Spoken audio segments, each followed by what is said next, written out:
John, thank God. Williams, what the hell are you doing here? Myers. Is he dead?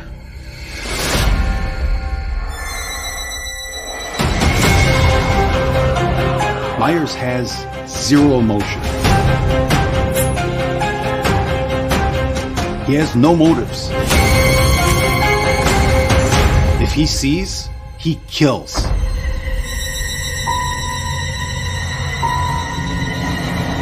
Tell the town to lock their doors. No one in, no one out.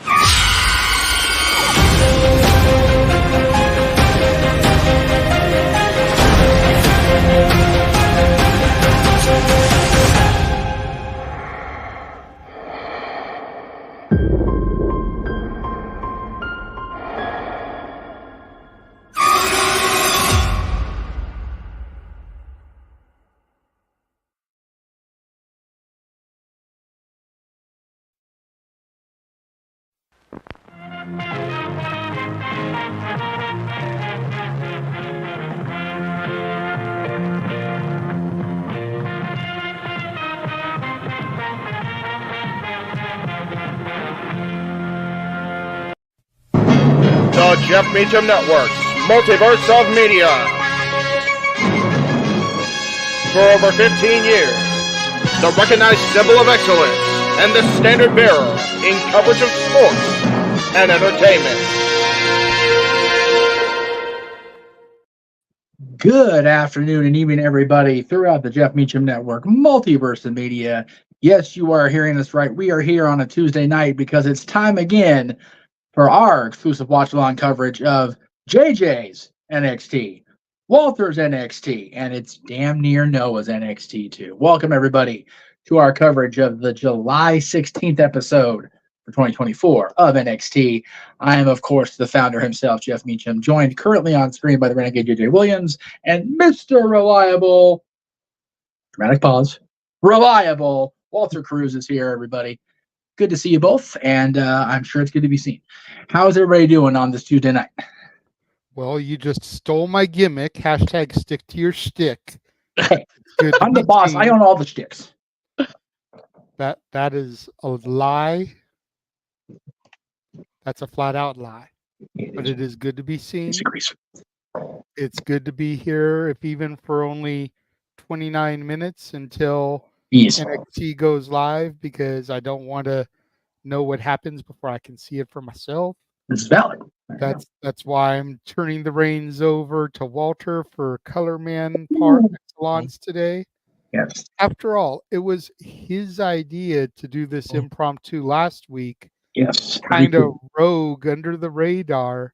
Yes. You know, calling Noah up. Hey, man, you need to watch NXT live right now.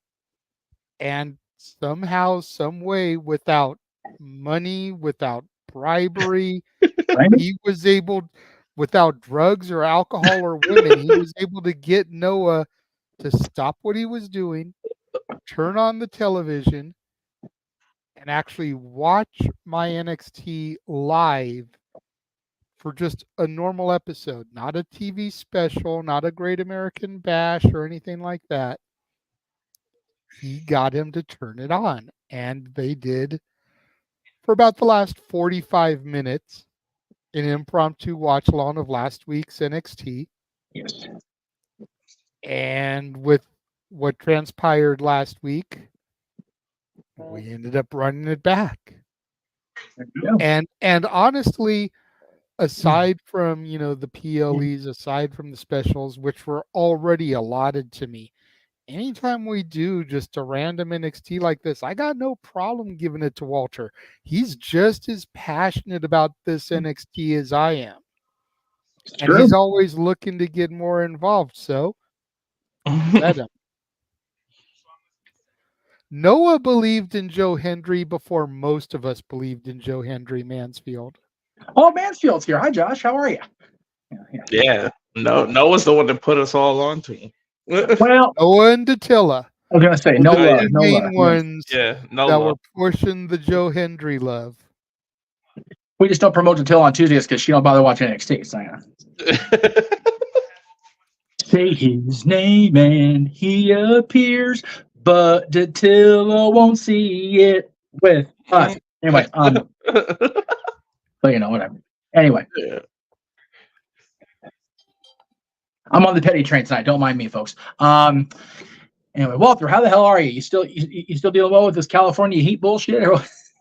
Yeah, I am. It's ridiculous. It actually got cool last night. I was like, whoa, that's different.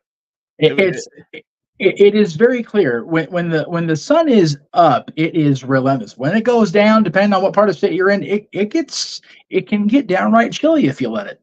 So, although it was Kenny Chesney who once told us everything is hotter when the sun goes down.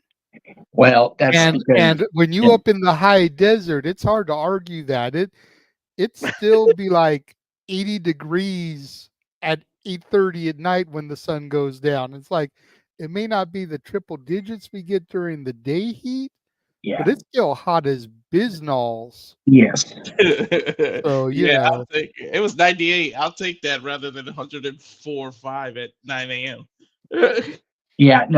This triple digit, like I'm still convinced. Like I said, Mother Nature realized it was a solstice. Like, oh shit, gotta turn the temperature up. Like, Bit, where were you yesterday? And don't make us suffer for your lapse in getting your shit done.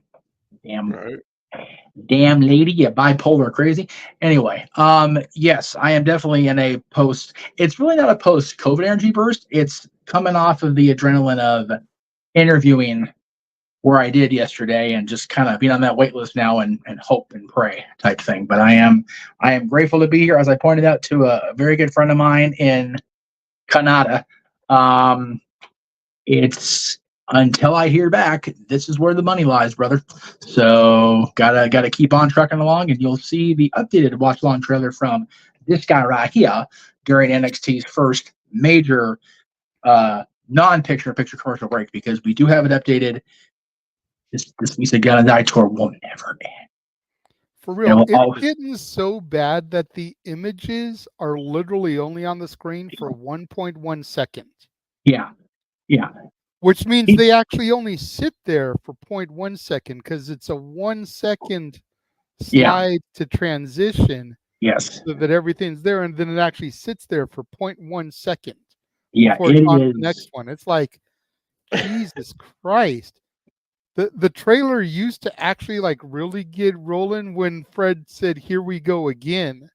Yeah. Now you're like halfway through the trailer by the time he says that, because we got so much shit that we're covering. It's to the point that every time JJ edits it, something gets added. No, literally, like there are 3 watch-alongs in a row this week. Yes. So the one that's up there right now starts tomorrow. Yep. Then the one that gets ran tomorrow will start with Thursday. Then the one that we run on Thursday will start Saturday. And then I'll finally be able to like have a week, hopefully, fucking Tony Khan, Paul Levesque, whoever's in charge of TNA, don't fuck with me. Hopefully I'll have a week between Slammiversary and Death Before Dishonor where we can actually have the same trailer. What, Jeff? Oh, Blood and Guts. Blood and Guts. So still, between Slammiversary and Blood and Guts. Only 4 days, guys. It's only 4 days. Few days. That's a Meech's Musings. That's a Stat Boy Sports Bar. And that might even be able to get snuck in on the Greg Cherry Show ahead of Blood and Guts. Mm-hmm. Let it be. Holy hell. Let it be. Let it be, Tony. And yes, we are where they watch. We know they're going to have like 6 more shows between now and then, just to mess with JJ's trailer making. And yes, trust me, Sven, I am very aware that there are a lot of different unions involved in the House of Mouse. I will say this, because this isn't proprietary information anymore, because I'm not part of the union anymore. When I got hurt in my car accident last year and was out for a while, the union within the department I was working in got us a $5 an hour raise. So when I came back to work, I only got a bump in pay. I got back pay. Thank you very much. We believe in the unions. I don't know about believing in Joe Hendry or trusting the system, but I believe in unions. By God, I got paid to fuck out last year. So that was the reason we were able to do so much cool stuff last year, is because I had that union money coming in. So anyway, Yes, it is NXT live tonight, of course. And as the ticker says, we're not going to show you the video on here because we don't do that. We enjoy not infringing on somebody else's copyright. So we don't want to do that. However, we do have 6 between matches and segments. We've got 6 different announcements coming from coming in from NXT tonight. I didn't want to click that button. And yes, so that makes a good point in the comments. We also have the Olympics coverage coming up. So, but that'll be after. I know the opening ceremonies are this weekend, but I don't know if we'll have coverage right. The 26th. I could have sworn it was 19th. Okay, well, good. That gives us time, so I appreciate that. Thank you, NBC. And Mikey has to work on that day, so we won't be covering the opening ceremonies. That's okay. I don't. It's the opening ceremonies. The first thing that we might be covering, depending on if she's going to be a part of it, would be the artistic gymnastics women's team final, Tuesday, July 30th, if Simone Biles is a part of the grouping there, because we only really want to cover the stuff she's going to be in. She's the draw. She's the headliner when it comes to the gymnastics. She's the name. Yeah, So we want to cover that stuff. I'm definitely going to go over the Olympic schedule here, since it looks like I'm not going tomorrow after all, which is, I'm glad we didn't heavily promote it. I know it's on there in the YouTube. I may go with your plan B suggestion that we talked about for tomorrow, just because it's going to be hotter than Bisnalls tomorrow, and the amount of travel time to get down there and back versus the return, not worth it. So we'll talk more about that after NXT. I was going to say that backup plan is almost 22 hours of content. Then we'll start it early in the morning tonight. You basically have to start it at midnight and run it for all 24 hours. Well, maybe we'll start after we're done here, because we do have a watch along tomorrow too, and the Greg Cherry show. I think he's coming back as well. So yeah, I'll figure out the timing and go from there. It's not important in the exact moment. However, for tonight, and yes, you know what? I agree with it being on Peacock. Romans light that torch. Why not? I agree with that. Acknowledge him, Perez. Damn it. All right, let's see what we got here. No, they should have PCO light it, the French Canadian Frankenstein. There you go. Hey, Josh, once that goes on Disney Plus, you can watch it anytime after that, right? So you can actually just stick with us till 7. It's only 1 more hour. I don't think your Star Wars head's going to burst in 1 more hour. I'm waiting. But I'm also running the joint. He's afraid that someone online is going to spoil it for him, much like he spoils shit for us. That's right. Josh, that's what we call hypocrisy. Shame on you, Mansfield. He's the reason I got out of the other chat. That's right. Now, as far as tonight goes, like I said, we're going to be live at the top of the hour on USA Network. And again, we're not going to be showing that video, so please give the USA Network a little love. If you're in Canada, watch it on TSN. If you're not in USA or Canada, I don't know where the fuck you're watching it, but watch it anyway. Because I don't know I don't have that information. However, this has been pretty much touted. God, the graphics look so bad. I wish they'd done the freaking long ones. I know, for whatever reason they didn't this time. So just gotta roll with what we got. I know. They sent me an email promoting it in my work email that had YouTube friendly images, but I couldn't save those for whatever reason. It pisses me off. Anyway.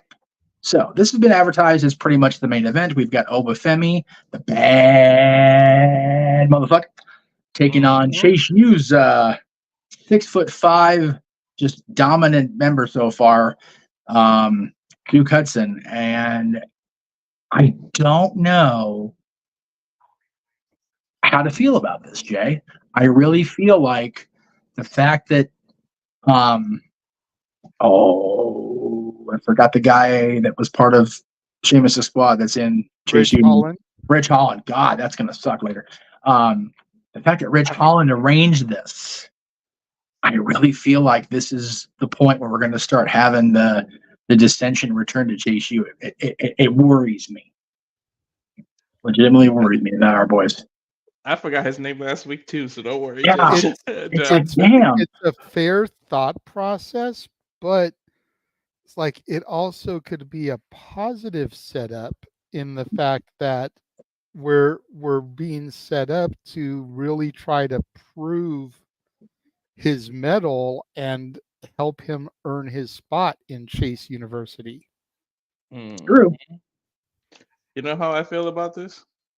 Oh, A little moosey. Moose.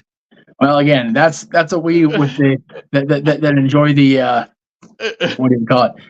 The forbidden door possibilities. Well, you know, Josh, charity starts at home. Just throwing that out there. Anyway, I know you don't get paid till later, Josh. I'll just keep fucking with you as long as you keep mentioning stuff like that, just so you know. But yeah, we got Duke and Oba tonight. We've got we have a photo coming in the Facebook, so I'm gonna see what's going on over there. Genuinely curious. What happened? Where is it? Yeah, we've got that. We're going to hear from Roxanne Perez tonight. We've got the ladies of NXT in action. We've got a couple of 6-person. Oh, look at you. Where do these come from? WWE.com. WWE.com. Where the hell was these? I checked that yesterday. You guys suck, WWE. All right. Well, I'll make sure we get those loaded in. But let me go ahead and just do that so I can do that. They will be Michinized, so it is what it is, kids. I was going to say you can keep running through with the ones that you've got, and then while we do this, you can do the Michinization process. Well, I'm on the phone doing my part on screen, so once I get off the phone and off screen, I can do that. Okay. As good as this phone is, I can't multitask it that well. What they added some information. No, I just found the YouTube friendly images that Jeff was just bitching about not being able to find because they weren't up there on WWE.com when I checked yesterday. So piss on them. Hey, that's great, Wes. But let's go ahead and keep it relevant to here. So you're gonna get timed out for the night because I'm not in the mood. Now, Hayden Paxley, who has been. Well, not banned, just timed out for the night. Just breaking the hammered out. That's right. That's right. Yeah. Whatever. Anyway, Tatum Paxley tonight again. I always forget Izzy's last name. Dane. Izzy, of course, like a Dane. female. She's a Izzy Dane. Izzy Dane. Yeah, Izzy Dane. Not Dane, like a Great Dane. Yeah. Well, no, definitely not. Izzy Dane, of course, part of this. This new, I guess, group of baddies within NXT as far as the female side of things go, and you've got Tatum Paxley, who's you could call it the modern Toxic Attraction. Yeah, and then Macy now kind of in the Mandy role as the leader, and Jasmine and Izzy and possibly Fallon kind of playing the other roles here. Yeah, I'm a fan of her. I'm also a fan of Tatum's. Again, Tatum's been most definitely been the wild card as of late. So I'm curious where they're going to go with either one of these ladies tonight as we go through NXT. I do not want to click that. It's going to make it go away. I want to see Tatum and Wendy Chu with her evolved personality as a tag team. That's valid. I was just they want to spice up that NXT women's tag division. That's how you do it. Stuff like that. It's always been, that looks really bad with the double logos. Again, this is why we go live early, folks. We want to make sure we get everything crisp and ready for you. Now, interesting, they have 2 6-person tag matches. This one, of course, kind of has been building off and on for a few weeks now, maybe in a couple of months, maybe in a few months. But the OC against OTM. I know you're a fan of OTM, Jay. I know you've been enjoying their presentation.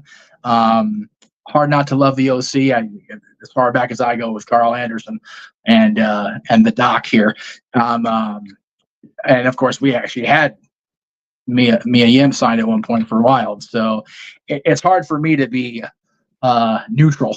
But what are you guys thinking about this one?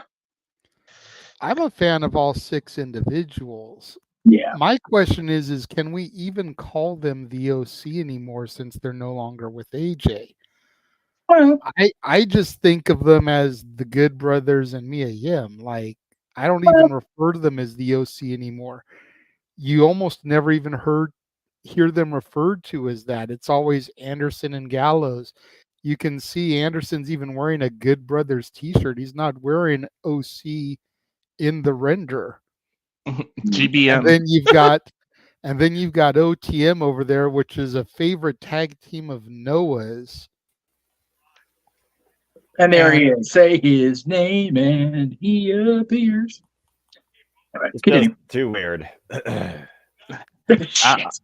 I just love me some Jaida Parker. Yeah, we know you love you some Miss Parker, Walter. Yes, yes. There's no arguing that. Parker. Right. Noah, how are you on a Tuesday night, brother? Good to see you. It's nice to know at least things in the multiverse remain the same when it comes to fools, but I'm doing all right. Where I would usually be asleep or playing a video game, I'm calling TV NXT because of TNA's involvement and the aspect of how much further it could go into Slammiversary, as well as other stuff I'm hoping that happens based on other things I've seen in wrestling. So this should be interesting, but I'm okay. Good to see y'all as always. Yeah, we were talking about the card for tonight as we get ready. We're about 10 minutes away from the top of the hour. We actually were talking about Tatum Paxley and Izzy Dane a little bit ago. And we also have our apparently advertised main event. We're still trying to find out if that's going to be the case or not, but it's been discussed like it is the main event. Of course, Duke Hudson challenging a bad motherfucker Femi for the North American Championship. So we did talk about those prior to your arrival. Any thoughts on any of those before we move on to the next discussion point? Not at this point. I mean, again, it's a TV episode of NXT. There's not like a big PLE in the near future for them, so I'm not expecting anything huge here. I know we got the Great American Bash. We don't really have any aspects towards what to expect from that, and that's going to take place in August. But sure. I will say this. I think it's a big chance for Duke Hudson to definitely show what he's made of in a singles capacity, while he's already impressed in a tag team capacity. And as far as Izzy Dame, this obsession that Tim Paxley has, there might be something else accompanying that nightmare in Wendy Chu, and I wonder if that might come to manifest. And does Izzy Dame have somebody to help her in that what could become a tag team battle? And plus, Izzy Dame, again, impressive showing in TNA against the Juggernaut Jordan Grace. Still very young in her level of experience and exposure. A little less than Tim Paxley, as we've seen. But I'm curious what, both those matches bring. And then we were talking also about the where did it go? I'll find it. Give me a second. Nothing's ready when I want it to be. There we go. There it is. Talking about longtime favorites of ours. The OC, although JJ is saying they shouldn't be called the OC. I call them the OC still because Doc and Karl were both members of the Bullet Club as well. So that's where I go the OC reference from. But Gallows, Anderson, and Mia Yim against OTM tonight in 6-person tag team action. And that's where we left off as you came on in. Also tonight, at some point during these next 2 hours, we're going to hear from the NXT Women's Champion, Roxanne Perez, as she addresses what is to come in her future. What do you guys think about this? The fact that they're heavily promoting what's going to amount to be an interview segment with the NXT Women's Champion. Do they have another surprise in store for us? What do you guys think? Me and Walter both nodding our heads. I think we have another Jordan Grace type of moment. Wouldn't surprise me. I think Roxanne is going to get on the microphone.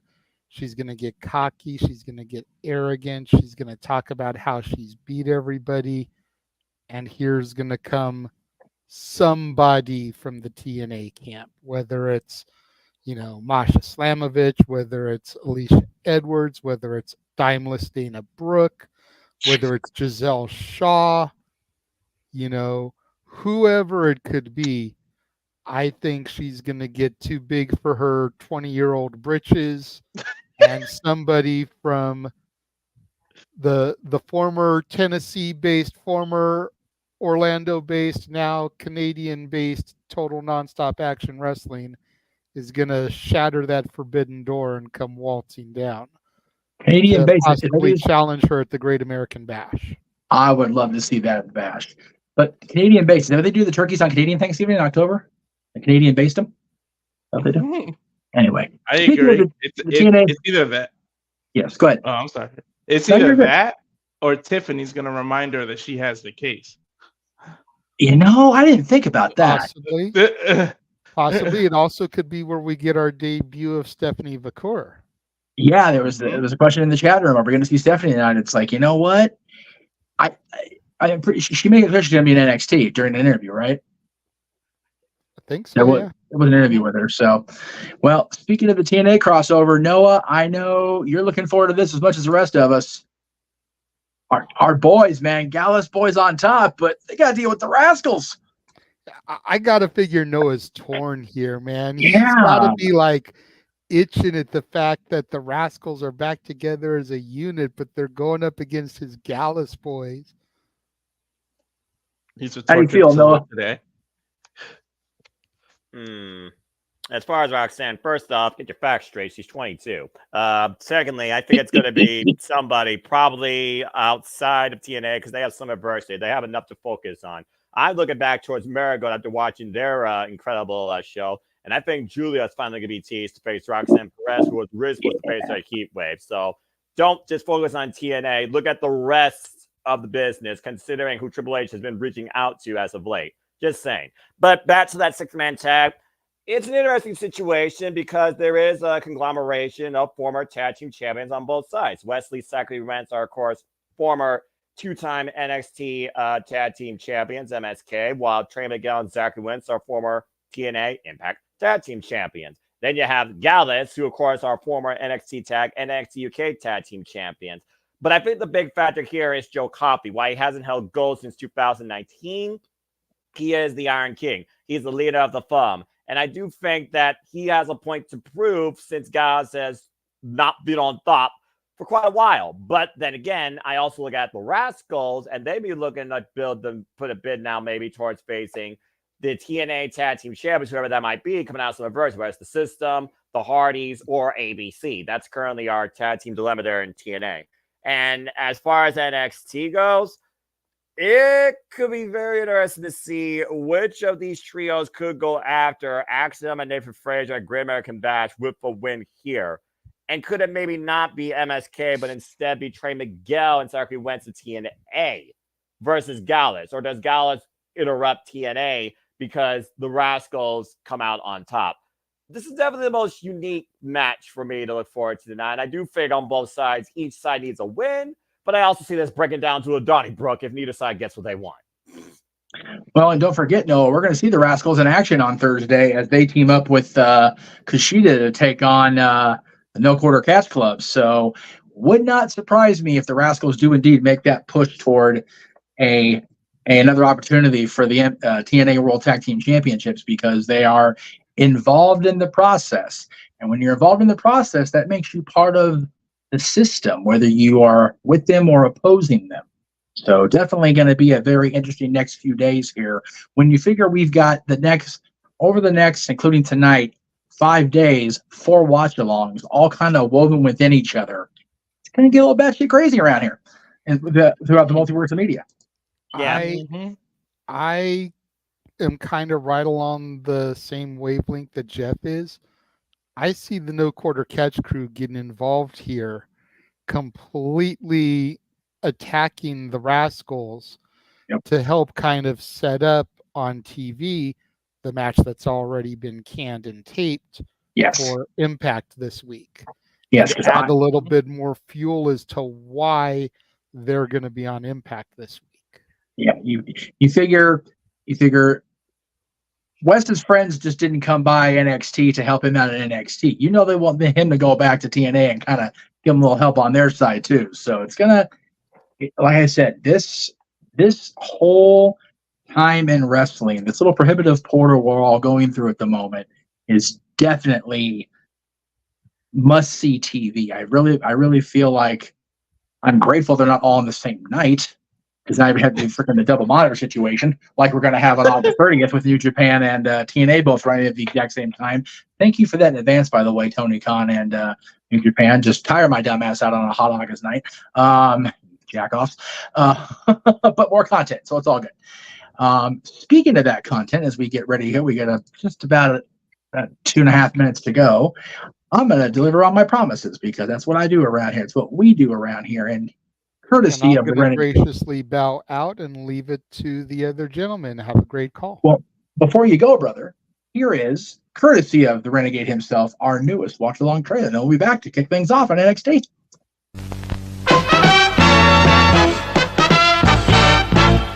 And now, preview time. So let's take a look at what's coming your way.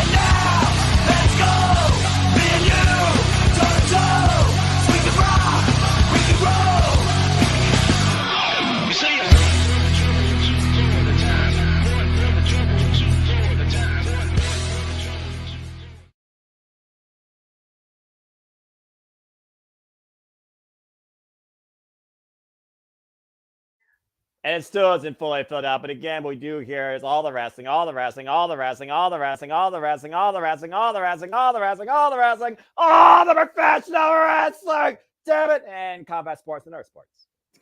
There you go. Gentlemen, as they say at the end of What Happened When, it's just about that time. And good to see Big G in the chat room. Hello, Jeff. Good to see you along for our ride here on NXT on Tuesday night. Tuesday night? Whatever the hell night. I don't know what night it is. I'm so confused. Folks, I'm calling NXT TV and the wine and go there. Something's wrong here, but I no, guess everything is right here. I guess. If nothing else, everything is peachy. I hope that you're more entertained by us versus Big Joseph and Booker T. Thank you, everything Pro Wrestling, Josh Mansfield, Safety, Big G, all the early birds, Wesley, Cleaver Con, Andrew, everybody. I hope that you enjoy our content. Daniel, thank you again. If you enjoy what you hear and see, and you want to dictate the conversation, don't need to dictate. Super chat, as simple as that. And please like, subscribe, comment, tell a friend. As again, this week, I'm just beginning, so this should be interesting. I was going to say, if you can decide to get off my TV. Yeah, Walter, your audio just went batshit. No, I was saying if Law and Order can hurry up and get off my TV. No. What I'm saying, it sounds like you're much more muffled or like much more close to the mic as you were a second ago. So just be aware of it. But yeah, no, you mentioned it. No, tonight you've got NXT. Tomorrow, Dynamite 250. Thursday night, not only the watch along of Impact, but simply predicting Slammiversary, and then the coverage of Slammiversary, and then we go next week into so much more. Man, we are keeping everybody busy. If you're a wrestling fan or a Jeff Meacham Multiverse Media fan, so thank you guys for everybody. It is showtime, folks. Indeed. Whoa. And you are not imagining things, folks. You look at my screen in green and black. That is Wesley, Trey, Miguel, Zachary, Wentz, and TNA. That is the Rascalz. At the NXT arena, there you see Gallus, Joe Coffey, Mark Coffey, and Wolfgang as we prepare for six-man tag team action here. Welcome to our coverage of this week's episode of NXT. Welcome to WWE Live Watch Event Schedule. Hashtag We Gonna Die 2024 events in full. And again, folks, welcome to the show. I'm the Seminole Foster with Mr. Reliable. You're dealing with Simply Reliable on the call here tonight, bringing you into our complete coverage of NXT TV. And we're kicking things off with six-man tag team action. Thank you all for tuning in. Walter, you ready to go? Yeah, this is how you start. NXTNA literally kicking off the airways here as the Rascalz, MSK, whatever you want to call them a trio of unique troublemakers. It has been a wild time this year as of late in professional wrestling where we have seen people cross the line and move through a prohibited portal, and it continues to unfold tonight where truly anything can happen now on a Tuesday night, not just a Thursday night, as we have the Rascalz on our screen. Having a lot of fun, but it's not going to be fun when the big boys arrive. Oh, no.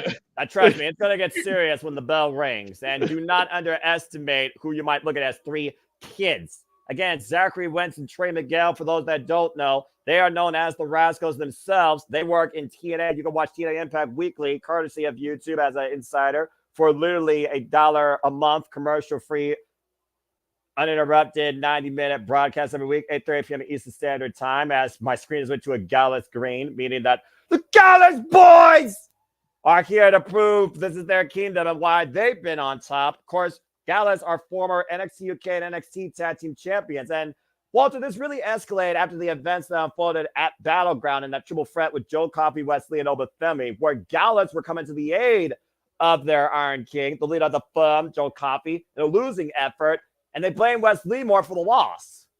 Yeah, they definitely blamed Wesley, but it wasn't his fault. I mean, you're in there with the bad month and Wesley, but they tried to interfere, but to no avail. So it leads to this, and I'm glad it does because we get some more NXT.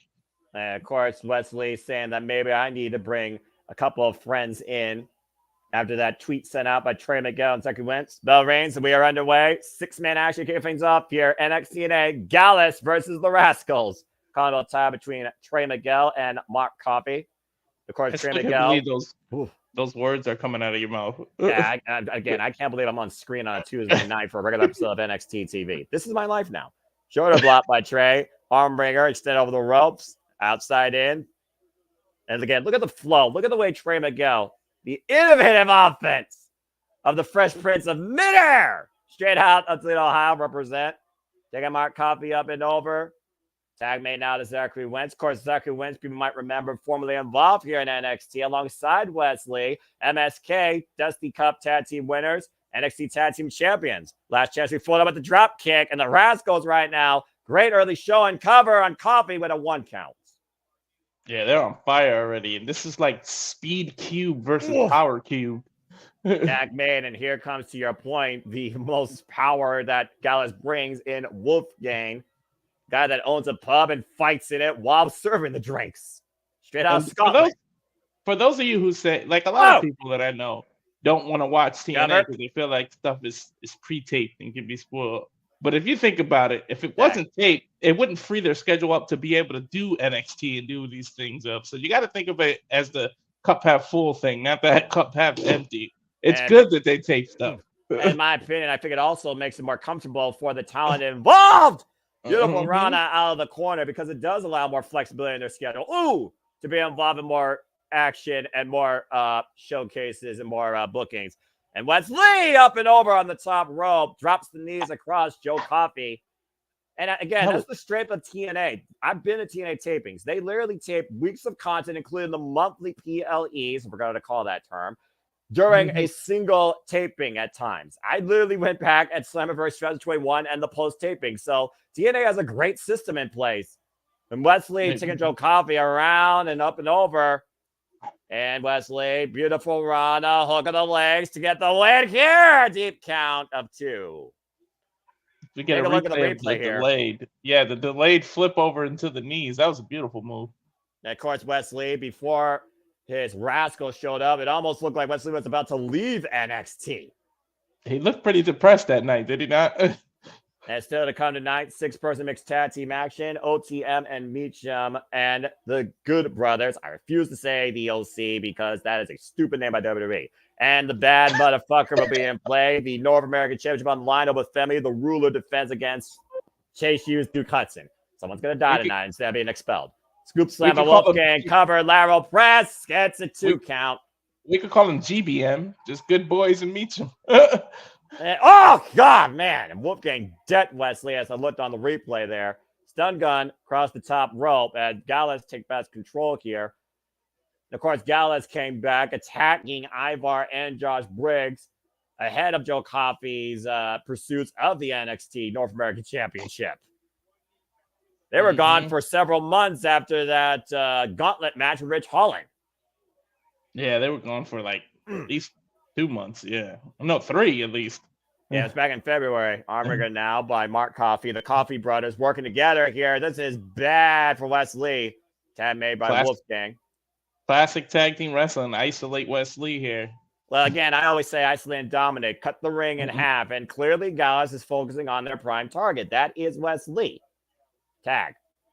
Tag made now Mark Coffey in. As you previously say, they blame him for their Coffey's loss at Battleground. Big uppercut by Wolfgang now, and Trey Miguel coming in. Bounces up. Catches him with the Enziguri. Oh, God. And Joe Coffey just ran through him. Handspring. Caught with a rising knee strike.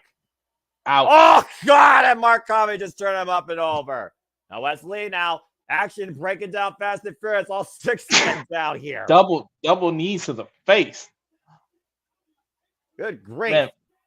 Oh, something's going on. Wait, what? Joe Hendry! What? Andre! What the wait? I didn't say his name. What's he doing here? No one said his name. What does he got to do with this 6-man tag? I don't know, but do you believe? I believe. He's here! Joe Hendry's here in NXT again! After winning the main event last week with Trick Williams, not pitting the NXT champion, but also Joe Coffey's involved in a 6-way eliminator this weekend for the anniversary for the TNA World Championship. As we go to a restaurant, call it picture-in-picture. What the hell is Mr. Motivation doing here? Fuck television! 2 weeks in a row. Is he trying to commentary? Is he doing commentating? I mean, Zachary Wentz and Joe Hendry did face off against each other at Under Siege, and Joe Hendry did get the win there. But I didn't think Joe Hendry was feuding with the Rascalz at this point. But again, goes to show you never know who shows up on that Tuesday night. What the hell? The tag man again. We are scouting. You said he's involved in the eliminator. Right? He's going to use. None of these men are involved. None of these men are involved in that. So is he scouting maybe NXT for more opposition towards maybe gold here? And you wonder if he maybe wants to pursue a championship here. And Joe Hendry now on commentary. You heard me right, folks. Joe Hendry on commentary for NXT. And also, wait. I just realized something. I do remember the purpose now behind Joe Hendry being here. Joe Coffey literally said that Joe Hendry is a joke of a man from Scotland. And that word, calling Joe Hendry a joke, that triggers him. Because Joe Hendry's worked so damn hard to prove a point that he is not a joke. He is somebody that is a serious deal with in this business and could be a world champion. And clearly those words have not fallen on deaf ears. Joe Coffey, though, with control out of the corner. Drops the elbow across Wesley. Springboard elbow. Center, hook of the near leg, a 2 count. That's about what, 250 pounds coming down on Wesley, give or take. I'm not sure how the metric system equates that in stone. Tab made by Wolfgang. Again, the Iron King Joe Coffey has not held gold since 2019. He never held gold in NXT or NXT UK. He hasn't held gold since being part of WWE. Tab made to Mark Coffey out of the corner. Big shoulder block turns Wesley up and over. Golly. Cover, hook the leg. 2 counts. He's been given plenty of title opportunity and shots. He just couldn't pull the trigger. Again, former Heritage Cup participant, former North American champion participant, former NXT UK champion challenger to the Ring General Gunther, who of course will be challenging for the World Heavyweight Championship at SummerSlam against Damian Priest. And if you saw Raw last night in that face-to-face, it damn sure feels like both men are out to prove a point. Almost to the point it feels personal. Back Ellis traps Wesley trying to foul the corner. Now squared up against Joe Coffey. Center of the ring. Teeing off. Big right hands. Joe Coffey with the push-off, though. Wesley reaching out for the Joe Coffey. Oh, man. Sends him down hard, face first in the canvas. Tag made by Wolfgang. And Wesley's been in this match for quite a duration of time. At least 7 minutes, 8 minutes. He's been in the match. Who's counting? Again, for those that don't know, Gallus, cover by Wolfgang, 2 count. Gallus are all from Scotland. So this might literally be an international affair, not just an interpromotional affair. The Scottish connection, I guess, it would be why Joe Hendry's here. If they can get off this picture so we can hear what Joe Hendry's saying. And right now, the waist log by Joe Coffey, keeping Wesley in the middle of the ring. Again, folks, 250 pounds of pure motivation. The answer to all life questions. Joe Hendry is on NXT. And apparently, they didn't say his name, but they question his integrity and his culture. I wonder when his contract expires with TNA. I don't know. But this is awesome. Joe Hendry on commentary. His smile alone gets me. Again, that's motivational. That's motivational enough. Booker T doesn't get it. Booker T's a hater. Just like King. Shout out to ACW fans. But King, you're a hater. Back elbow strike. I'm going to call out people. I don't care. I'm going to call out people as I see it. Tag. Yeah, CM Punk and the Renegade Wrestling Jaida wins at the Oma that could take pod shots. Was that a forearm to the back there, Yeah, Wesley? That was a forearm to the small of the kidneys, trying to knock the air out of Wesley. Says Mark Coffey up and over. Wolfgang misses though. Joe Coffey with the miss. Wesley slips out. Good up kick and makes the tag to Zachary Wentz. There we go. Zachary went on a couple of super kicks here. I like, again, Zachary Wentz ever since coming back to TNA. He and Trey Miguel, of course, reclaimed the TNA Impact Tag Team Champions from Subculture. What a missile drop kick, wiping out Joe Coffey and Wolfgang. That is some speed for you there, Noah. Knife edge chops and Zachary Wentz right now with the hot tag. Arrangement by Joe Coffey. Woo! Good takedown, though. Waist slot, German suplex. Blind tag by Mark Coffey. What's Zachary Wentz? Shout out to JR, but they're quicker than a hiccup out here. Up and over. Tag made to Trey Miguel. And of course, Trey Miguel and Zachary Wentz were the former Impact Tag Team Champions for losing them to the ABC. And of course, now they're held by the system. Scorpion kick and a lightning spiral. Here's the cover. Hook the legs. It's enough. And Wolfgang saves the matchup. That was a good full cover, too. He had both legs up. Drop kick. Rascalz taking over. Yeah, he had deep pressure on the legs. But again, Wolfgang preserving the match. Or the Gallus move. This. What are they going for here, Noah? Right now, hoisting up Trey. Oh, wow! Oh, it was like a flipping mule kick. Revolution drop kick with stereo synergy by the other two Rascalz. Slips on his knees with a DDT from the outside. Trey Miguel wiping out Mark Coffey and Wesley and Zachary Wentz teeing off against Wolfgang. Oh! And Mark Coffey. Or Joe Coffey, Since Wesley tagged Wentz, the pace has definitely picked up. And right now, Big PK wipes out Mark Coffey on the outside. Rascalz in firm control. What the hell is this? Oh, God! Hot fire!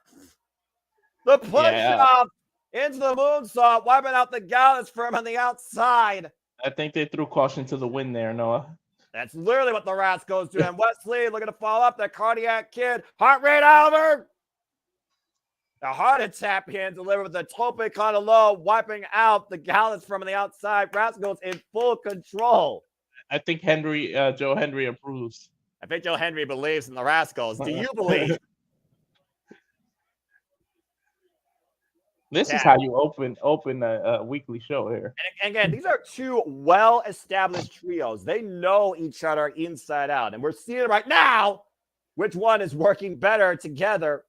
And right now, double fireman's carry, Wesley, double stop, burning hammer. And that might be enough, Wesley, with the cover. That is it. And the Rascalz with the win. Wow, that kind of came out of nowhere, the ending. Joe Henry approved. What a tremendous opening trios affair ahead of the Rascalz heading to TNA to take on Kushida. Excuse me, the Rascalz with Kushida taking on the quarter catch Republic. Yeah, whatever. The fucking quarter catch group. Cover to again Wesley, the double burning hammer with the double stomp. Wesley getting a great win tonight with some friends. Joe Henry approves and commentary. Gallus not on top. Simply Reliable approves as well. I mean, I know the Gallus are your boys too, so I know you were a little torn. Hey, I'm playing by play. What are you talking about? I'm the most unbiased guy here in the multiverse. And shout out to our guest commentator, Joe Hendry. And it goes, Joe Hendry, good luck this Saturday at Slammiversary. I can't. I hope he does get a shot at that TNA title. And speaking of NXT last week, it was Joe Hendry that, of course, showed up as we welcome in the era of all ego after the inadvertent trick shot capitalized. And Joe Henry right now is narrating pretty much what happened last week. And, of course, we covered that, Walter. We had a tag team match. Player. It was supposed to be JMN Evans and Trick Williams, but Brooke Jensen, who just got reinstated, attacked JMN Evans before the bell rang. Left Trick Williams all alone. They said his name. They teased it all night. and he appeared. Brooks kept saying it all night, I want to make an impact. So, those were a little clue. Impact. He said impact over 5 times last week. He said, I want to make an impact. I want to make an impact since they reinstated him. He said, all I want to do is make an impact. Yeah, and they also kept saying his name. And you say his name, and he shall appear. Joe Hendry arrived as Ora Mensah ran the NXT champion out of the arena. And Joe Hendry gave us a standing ovation and a win in an NXT tag team main event. NXT believes in Joe Hendry. Do you believe? As we get a backstage segment with Chase U here.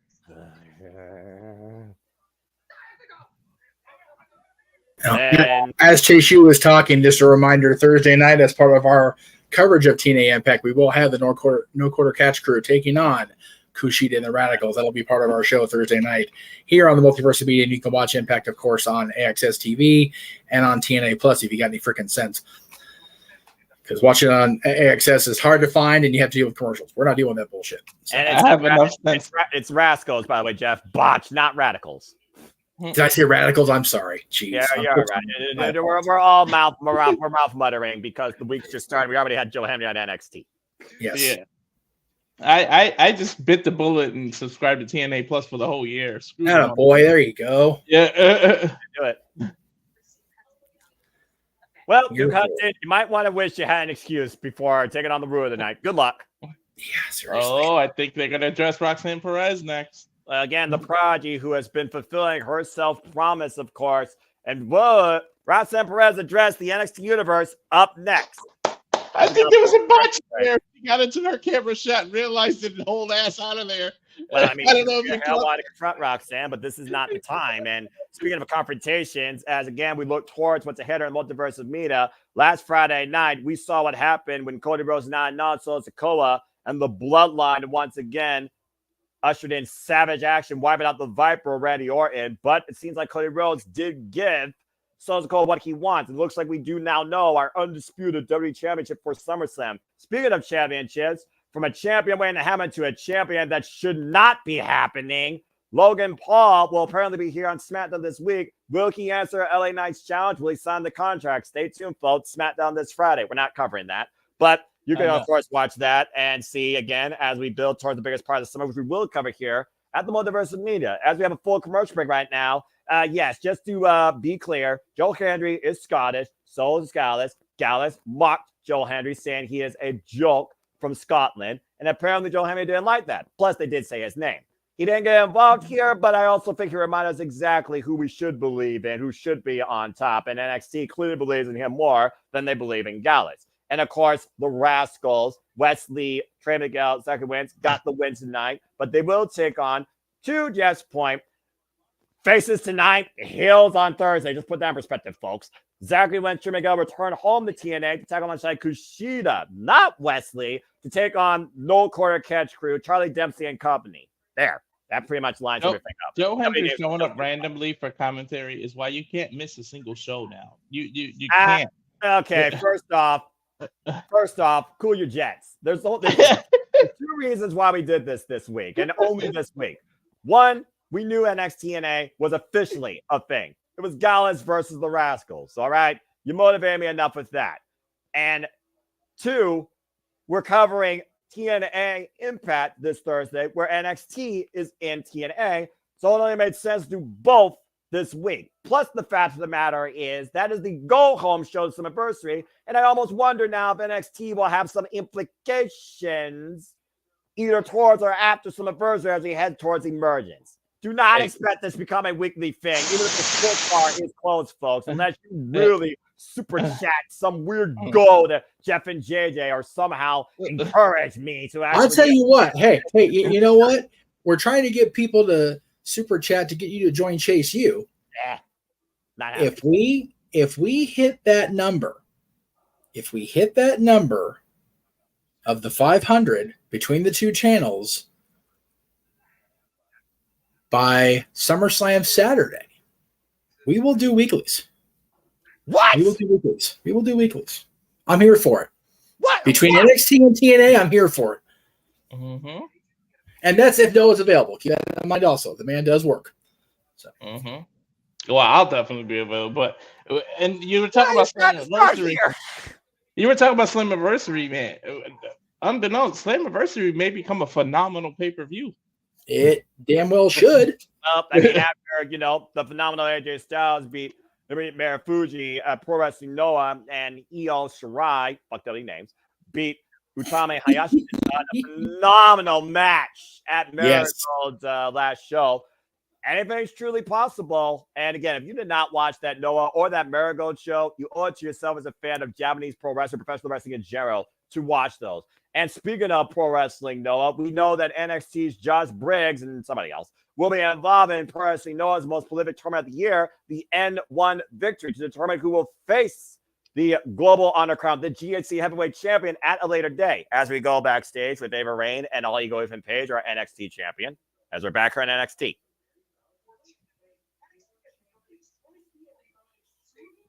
Yeah, I'm your champion, and NXT is starting to become an extremely unsafe work environment. Whoa. Is that Cedric again?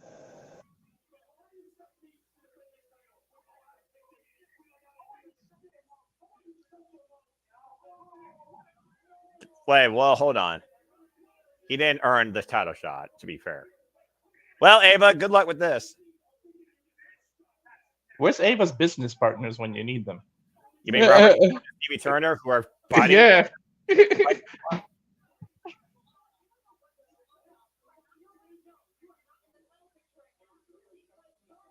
Ava telling him he's not in the picture right now, the title picture.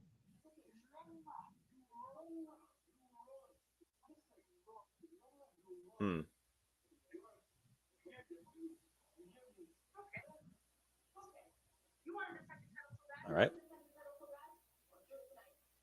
What? Wait. What? He's going to defend the title? Dante Chen! Did he just pick a name out of a hat there in his head? What the fuck? Did I hear that correctly? All Ego Ethan Page defending the NXT Championship tonight against Dante Chen? He literally pulled that name out of his ass. Well, that being said, I don't know what's going to be ahead 2 weeks from the day, besides the fact we are covering the Great American Bash, and it will be a 2-week special event. Tuesday, July 30th, and Tuesday, August 6th. Might want to update the graphic, Jeff Michin. We will be covering the NXT Great American Bash in the JMN Multiverse Media 2-week special on Sci-Fi because of the Olympics. At this time to hear from the current NXT Women's Champion, the most prolific Women's Champion in WWE, the prodigy, Roxanne Perez. This is what happens when JJ says not to add any more shows while he on the air. See? You see? Damn it, I told you. Damn it, Paul. I told you. He only has himself to blame. But don't worry, folks. I'm sure it'll be official. We'll make it official after this next commercial break. Again, Roxanne Perez, Walter, is our 20th NXT Women's Champion, and she has been everybody in and out of this locker room. The 22-year-old. Been 100 days plus now as our NXT Women's Champion with 5 successful defenses. Let's see what she has to say and if somebody responds. And if anyone's on her level.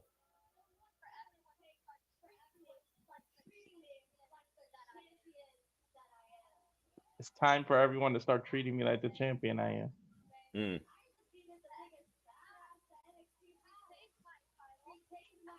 Yeah, she did. She killed Lola Vice with 5 pot rocks. That was amazing, by the way. One of them was a little messy, but it just goes to show how much Roxanne Perez was unhinged by Lola Vice.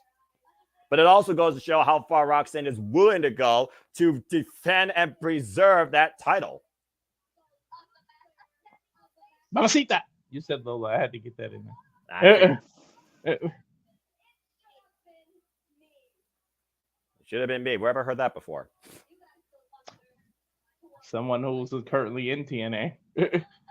And Nick Nemeth, who, of course, will be involved this Saturday, also challenging for the TNA World Championship in the 6-way eliminator.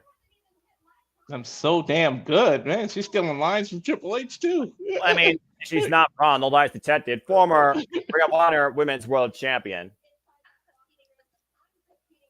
Her second run is really outweighing her first one. I mean, honestly, this is probably the best championship run of her entire career. With wins over Jordan Grace, Chelsea Green, Lara Valkyria, Tam Paxley, and Natalia. And maybe we'll find out who's next. Yeah.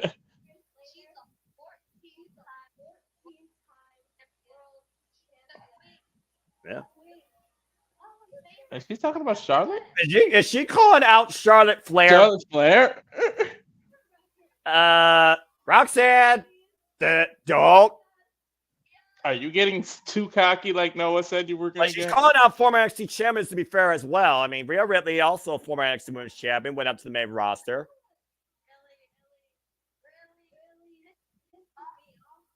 What pissed her off?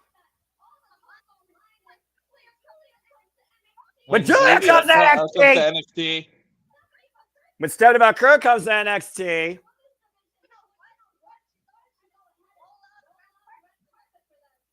Roll the red carpet out for them. Well, the red carpet out around the world. She called out the whole world now, Noah. Somebody might I think somebody's about to show up here. Yeah.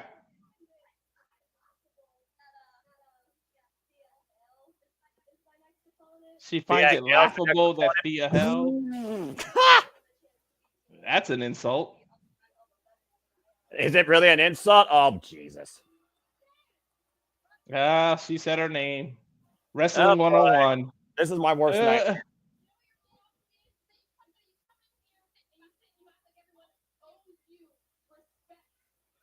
Well, I agree with you about that. Respect isn't given, it's earned.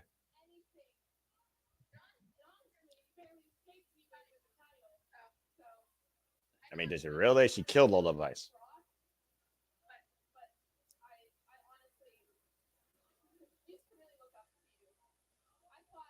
Thea Hill reminds me a bit of what Roxanne Perez used to be.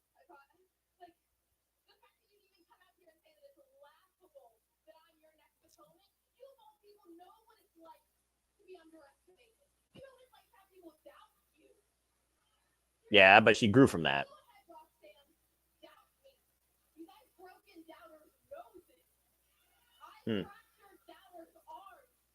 Yeah.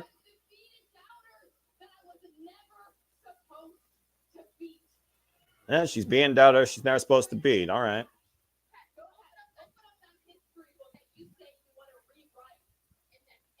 She's just pretty much saying everybody's doubting her, and she's putting her place. Roxanne maybe shouldn't look past her.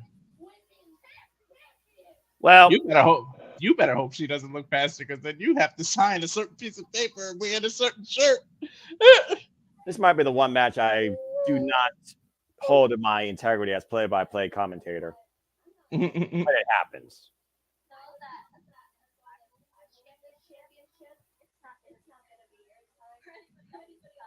I might be right about Tiffy time. There was a few clues. She said, as long as I'm the NXT champion, it's not going to be your time or anybody's time. And Roxanne saying that Thea Hill's not ready.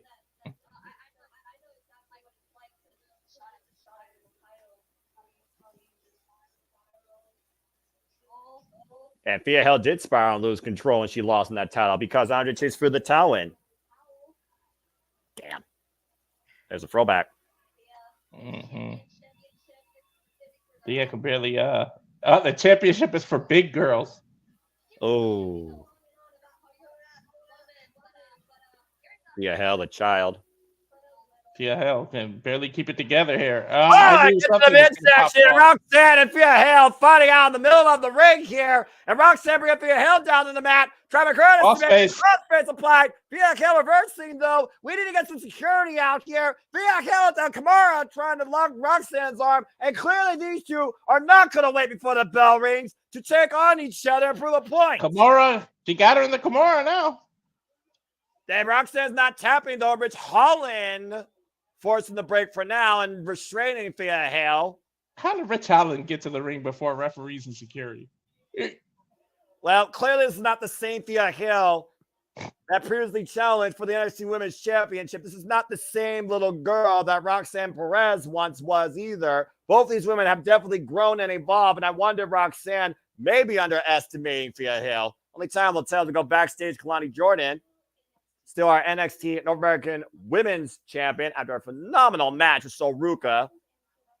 I think that's the best looking title on NXT. I absolutely agree.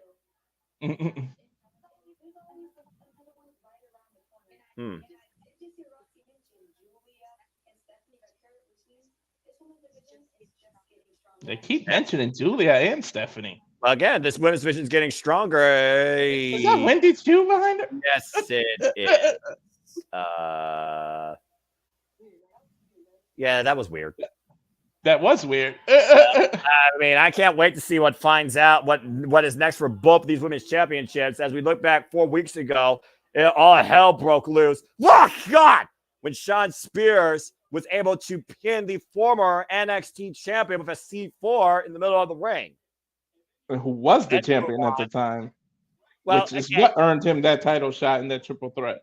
But it wasn't about those moments there. It was about the fact that Brooks Jensen was invading NXT. Mm-hmm. And now we're going back to 5 weeks ago. Brooks Jensen has literally lost his way ever since separating from his family, found Henry and Josh Briggs. And now we go back to the ring, one-on-one action here as he's bouncy, taking on the wicked youngin, Javon Evans. Javon Evans looking for revenge after that attack last week backstage prior to the main event. Javon Evans showing the scars of that attack, heavy kinesio tape on the ribs. It's Javon Evans and Brooks Jensen next on NXT. That boy going to be bouncing, but he's going to be bouncing in victory. Okay, so, good grief. I don't know. Brooks just came back, so I think Brooks takes it, but we'll see. Is Brooks Jensen looking for a win, or is he trying to make a statement? I mean, we saw what happened last week, and if he's trying to be noticed, actions like last week I don't think are going to help him get any more momentum in that endeavor. But beating an opponent versus breaking an opponent, I don't know. I think Brooks Jensen right now is literally just trying to carve his own path of destruction. Speaking of carving their own path, I will say this again, before we talk more about what just happened in NXT, let's go ahead and segue a little bit since now we know what Great American Bash is going to be, and remind you all once again what we're about to do here, the Multiverse of Media. Produce around the Watch Along event schedule trailer again.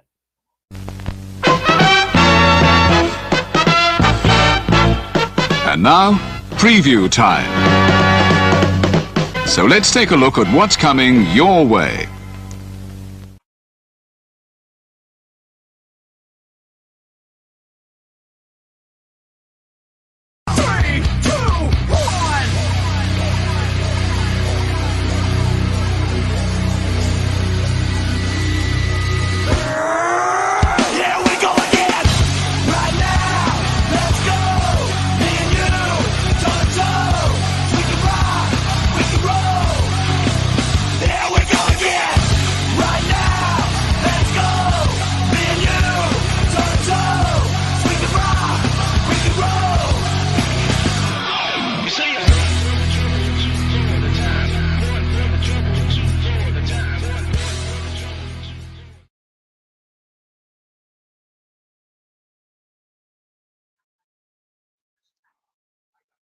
And again, folks, simply put, we are truly about all the wrestling, all the wrestling, all the wrestling, all the wrestling, all the wrestling, all the wrestling, all the wrestling, all the wrestling, all the wrestling, all the professional wrestling, damn it, and combat sports and other forms of sports. And yes, again, Great American Bash is 2 weeks special, so that trailer will be updated. Graphic not shown yet, but it's official. We're covering both weeks of the Great American Bash, as we do with all PLEs in the WWE, and special episodes as well between WWE and AEW. Is that you and I again, or is it? You know what? At this point, you and I might as well become the NXT commentary team. Reliable over Vic Joseph and Booker T. Which one do you prefer, folks? Let us know. Remember the special and PLEs for NXT are still no and Renegade until such time that Renegade's job determines that is not the case. All right. Yeah, about to say, that. You and I are just the random weird TV collaborative and just other stuff. I don't know. We don't have no rhyme or reason.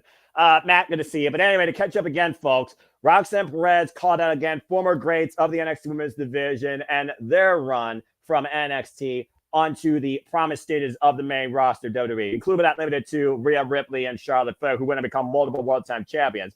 Here, Roxanne Perez, though, is literally burning the world within NXT while holding the NXT Women's Championship and calling out names that are supposed to be the biggest threats to her title outside the NXT Women's locker room, including but not limited to Stephanie Valkyrie and Julia of Marigold, who just had her last match. And if you did not watch the last match, if you are a fan of professional wrestling, you owe it yourself to watch her and Saray tear the freaking house down in Ryogoku Sumo Hall for the inaugural Marigold World Championship. Congrats to Saraya, by the way. That being said, Via Hell came out. This little girl that Roxanne Perez called, saying this title is for grown women, not children. Roxanne may be looking at a former identity of herself, and it sounds like we're setting up Roxanne Perez with Via Hell for the NXT Women's Championship. And maybe, again, the biggest threat to her title is still right in that locker room. She's just not aware of it or considering it. You may have to wear a certain T-shirt. No, I'm old enough to remember 1, 2, 3 Kid pinning Razor Ramon in the middle of the ring. So Thea Hell can theoretically have a chance to beat Roxanne. Well, I won't deny that she has a chance, but I will say that she's still going to lose. As we go backstage with Lola Vice, the last loser of Roxanne Perez. Mamacita! Carrie Clay.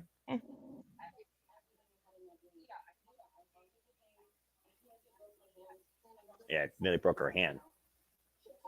What is this random, like, she's starting to act like a face.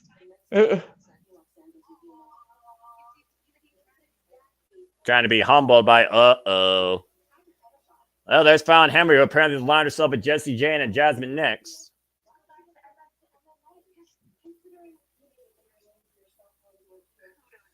Go back to MMA. American talking about her by open arms.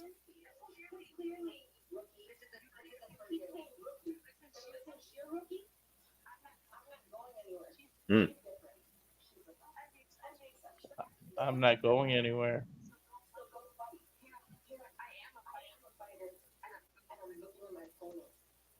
Oh. Might be a impromptu match made later on tonight or next week with Lola Vice and Jasmine Nix still to come. We go back inside the NXT arena here for singles action now. Brooks Jensen, who Josh Briggs says will be in his corner, taking on Javon Evans, the man he attacked last week. I don't even think Josh Briggs can control Brooke. Have you see the concerned look on his face?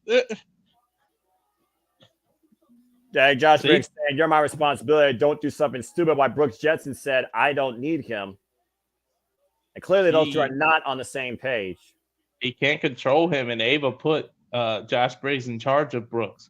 Well, I mean, again, bell rings run away. It was literally Josh Briggs that went for Brooks Jensen to get him back into NXT, to give him another chance. And honestly, Brooks Jensen at this point, I think Josh Briggs thinks he's wasting it.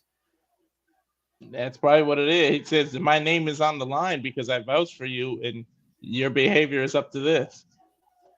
Takeover Tijeras by Javon Evans. The drop sends Brooks Jensen up over the outside. Of course, Brooks Jensen and Josh Briggs used to be the closest brothers, former NXT Tag Team Champions. Did you see the height on that drop kick? He bouncy. Evans, of course, out of Deadlock Pro Wrestling. For those that follow that promotion, shout out to DPW. And right now, Brooks Jensen creates separation. Javon, though, going in, up and over. Up. Oh, I thought he was going to land on his feet there, but again, that might go back. It might go back to those compromised ribs again. Hard to breathe. It's hard to gain your composure. Oh, God. Like you pointed out at the beginning. Look at the Kinesio tape. You already pointed it out how heavy it is there. And Javon Evans bouncing off the... Whoa! What a round moonsault! He literally jumped from the floor, people, and hit the rope with a moonsault from the ground on the outside. Now flying up, bouncing up the ropes again, rolling in with that kick. That might be enough here, T. Plug up the leg, 2 count. He be bouncy for real. Take another look here. To your point, incredible elevation by Javon Evans, despite the compromised midsection, showing no signs right now of weakness. Very ambitious, innovative, hungry, young competitor looking to become the youngest NXT champion in this company's history. If they ever did the quickest. If they ever did a male combine, definitely Javon Edwards would win the vertical. Yeah, I think you're right there. But Jensen, though, able to take advantage, though. And now bringing it back to the outside. Uh-oh. Oh, no. Oh, no. Oh, no. Hoisting him up. Ah, God! Drop face first, chest first across the announce table. Next Friday, Tokyo, Japan, where WWE's going to. Wow, jam! Ouch. Jumping from the apron with the elbow. And JMN Evans is hurt bad here, folks. As we go to full commercial, can JMN Evans continue after this? Well, if his wrists weren't compromised before, they are now. Yeah, right. Well, we talked about before with Triple H and this idea of global, localization or working with our promotions. The fact that, again, we know that they've already had W superstars in Marigold and Pro Wrestling Noah. They have NXT going to Pro Wrestling Noah for their M1 tournament. And Tokyo, Japan right now is the mecca of Japanese professional wrestling, considering we know what happens there, including the upcoming G1 Climax and Stardom. It's one of those things where I do think that WWE is trying to host a PLE in Japan, and I think it would be very huge for them to do that. And that tour date in Tokyo, Japan might be the first teaser of that. As we've seen, every non-top 5, as they're calling it, PLE is apparently going to be international. That's their business plan. So I'm curious what that's going to entail for the ones in the fall outside of Survivor Series, because you got to imagine they're going to do something in September, October, and they'll probably leave December off the table because they did that last year, because who wants to do something in the middle of winter? Don't be surprised if you start seeing all the Japanese wrestlers getting these pushes as they prep for this now. Well, Shinsuke Nakamura might make his way back to TV. You already see Io getting she's involved in a couple of stories. I'm just going to say this for record, too. That was the best match Io Shirai has had in a long damn fucking time, and probably the happiest I've seen her since leaving Black and Gold NXT. Mm-hmm. And that's saying something. So kudos to Triple H and Rosie Ogala for making that happen. And, you got AJ Styles, who has history in Japan. You got so many people. You got the Good Brothers, history in Japan. You got so much you can do with. So it's going to be a hell of a thing. And if they book in the next couple of years a Tokyo Dome PLE, it's going to be off the hook. Well, right now, we know in the Tokyo Dome, we'll be covering Wrestle Kingdom on January 4th and Wrestle Dynasty, where 5 promotions will be showcased. Both those days emanating from the Tokyo Dome back to back. And then we got New Year's Dash. Not to mention, in that same week, Marigold has their first premiere show of the new year, the first Dream, and Stardom has their gateway show, and Pro Wrestling Noah has their New Year show. That is literally nothing but nonstop Japanese pro wrestling with an American collaboration with Mexico and beyond, all in the span of 6 days in the first week of the new year. Japan will be stealing your catchphrase. All the wrestling. Well, they always do that. I mean, again, I don't know what the schedule is going to be, because we know definitively Wrestle Kingdom is January 4th. Wrestle Dynasty, which will showcase AEW, Ring of Honor, Stardom, New Japan Pro Wrestling, and CMLL, is January 5th. Usually that's the day for New Year's Dash, and the 6th will be for New Year's Dash. I imagine January 3rd is going to be the Stardom show, and I think that's also the show date for Marigold, which just leaves Pro Wrestling Noah, which I think usually is the 2nd, but I know my friend Sandy will probably confirm the details more on that. So again, folks, stay tuned for the first week of the new year here once we get all the grounds from the Multiverse of Media. It will be a special Japanese professional wrestling live watch event run hosted by me. I can't fucking wait. As we're back here on NXT, Brooks Jensen and JMN Evans squaring off one-on-one. JMN Evans looking for revenge after last week's attack. Taking over with the knee, knocking the wind off him, and JMN Evans looking like he is choosing to continue to compete. And again, Brooks Jensen's been focused strictly on the ribs. Watch this knee again. Boom! Ouch. Yeah, now it's got a submission maneuver where his knee is actually on the small of the spine, too, right near the ribs. And he's putting his weight on him. And think about what happened before the commercial break. Brooks Jensen leaped from the apron with what actually was not an elbow drop, but a leg drop across the back of the head and neck of JMN Evans, braced across the announce table, further damage to those ribs. Pretty much borrowed RVD's move. Yeah, even though he did the Brian Myers pose, most professional wrestler. Of course, the Scissors will be defending the TNA Tag Team Championships this week, Thursday, against the Hardys. We'll be calling that here when we cover TNA Impact.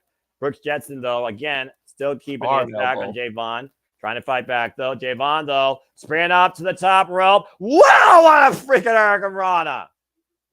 He doesn't learn, man. For bruised ribs or not. But again, finding a second win, if that's possible here.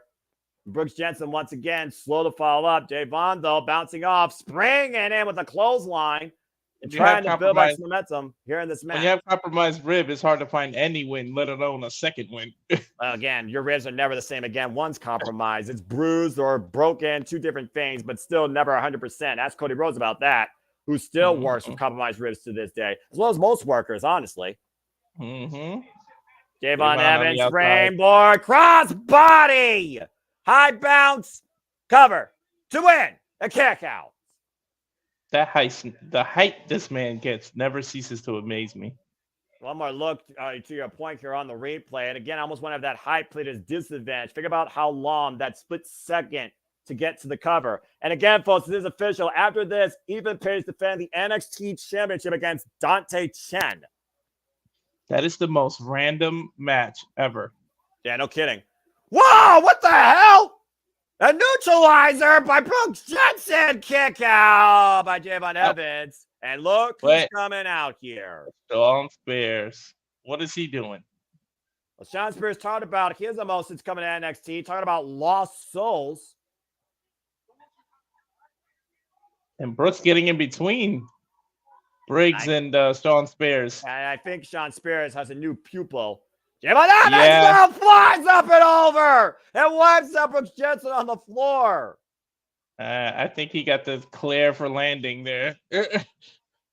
Again, right now, Sean Spears coming out here trying to cause a distraction, springing up to the top rope. Massive cutter. That might be it. Hook in the near leg. Javon Evans with the win. The springboard cutter was enough. Again, that slight distraction there with the shorts with Sean Spears and Briggs was enough to get Brooks' mind off the ball game here. And Javon took full advantage.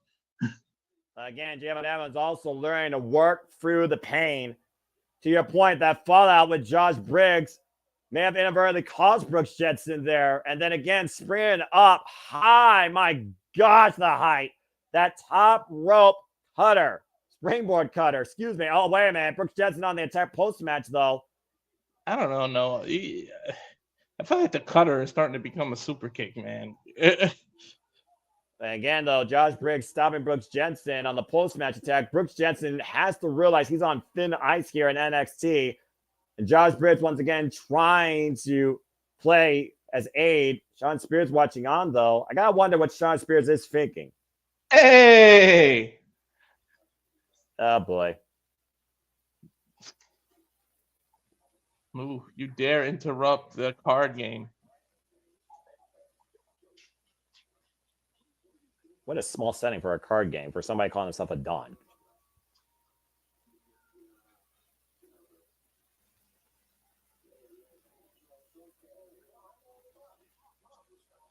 Hey, what is this about? Of course, Charlie Dempsey, former Heritage Cup holder.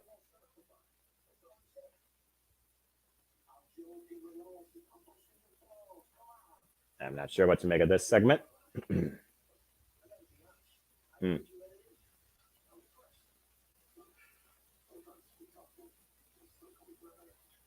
I figured he's going to come back for that.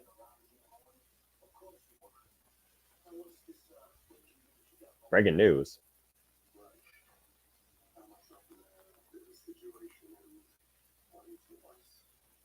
Charlie Dempsey asks for advice. Hypothetically. A witness. Uh-oh.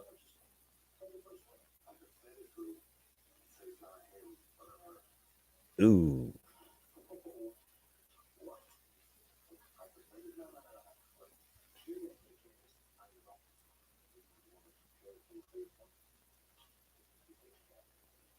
Well, give the Don credit. He has integrity that he will never put his hands or a hit out on a woman. Clearly, Charlie Dempsey has dark intentions for Wynn Sinclair after what she witnessed last week. As we go backstage with Sheriff Schreiber, with Dante Chen preparing for the biggest opportunity of his young, just starting NXT career. Dante Chen came to the arena in kayfabe, not knowing he would get a world title. Could you imagine? You just, hey, by the way, Here's a world title shot when you get here. Well, after his fall with Lexus King. Good luck, Dante Chan. You're going to need it. It's up next.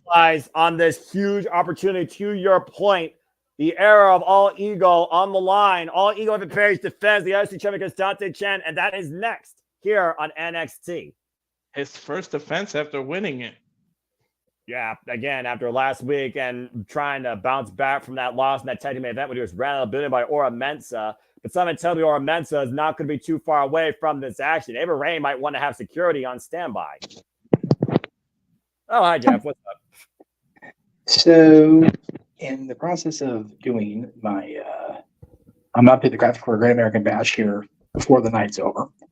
Right. However, I was evaluating my plans for tomorrow and realized that traveling all the way down to the resort is not going to be cost effective based on the return I'm going to get. However, we are still going to celebrate Disneyland's anniversary tomorrow. So prior to the Great Cherry Show, prior to our watch along of Dynamite, I'll be live on the air at 9 a.m. Pacific, noon Eastern, with a couple of retro shows. Our dad's episode will be ranked the best attractions in Disneyland park history. Of course, that's our park here in California. And then the notorious, legendary open mic night karaoke last November, where we did 5 hours of Disney karaoke. So those will be on the air beginning at 9 a.m. Pacific across the Multiverse of Media. We'll be broadcasting both of those streams across the Multiverse Media prior to the Great Cherry Show at 7 p.m. Eastern. Oh, interesting stuff. Nice. Breaking news, people. Breaking news. Well, it was one of those. More so a schedule update. Yeah. I was going to go down to Anaheim and celebrate and be around it, but I can't go in the park because I don't have a ticket to go inside. So it's like, I'm going to just have the classic content go out because the dad show Jay and I did was fun and everybody loved the karaoke show last year, except maybe the guy in the upper left here. But, everybody else had a blast with the Disney nonsense. So we're gonna run it back for you, kids, tomorrow as Disneyland celebrates the start on the road to the 70th anniversary. I can't believe it's 70 years of Disneyland next year. Good grief. Crazy. Hopefully I'll be back on back with a name tag on by that point next year. That's fair. That would be nice. I guess only time will tell for you. I guess time will tell if we truly do get a WPLE emanate from Japan. As well. Yeah, I'm really curious if how much they're going to push for that to happen, because as you mentioned earlier, Noah, they are definitely trying to make these non-Big Four shows mean that much more. And that's why I do that, to get an international audience in there.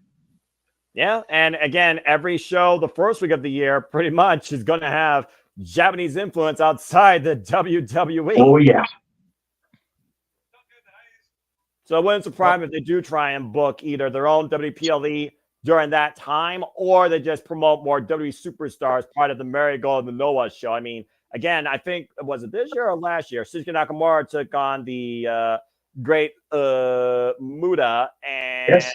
Yeah, so I'm curious to see what this leads to. I'm also curious to see when Julia and Stephanie Valkyrie shows up here in NXT and challenge 2025 may be an unprecedented year. We already know isn't the Rumble in February for the first time in history? Correct. Yeah. Which means there is not a January PLE as of this moment for the WWE. It's your time to go to Japan. Let's see. Shout out to Emmanuel Dominguez's course. I want to have Dominguez's $2 super chat. Thank you for the watch along. Well, again, you guys make it possible. It's about the wrestling. It's about the passion. It's about why we love this business and are more invested in it than ever before. And if you all are enjoying this, please continue to super chat to encourage this more as the madman on the marquee is trying to encourage weekly watch-alongs of NXT as we go backstage with Trick Williams. Sad to say, but the former NXT champion, Trick Williams. I'm still what the fuck over that. Who's he talking to? I don't know, but Ilya Dragunov. Wow. On the phone.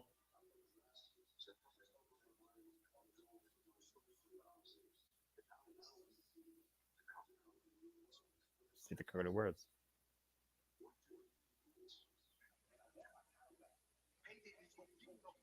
I want my title back.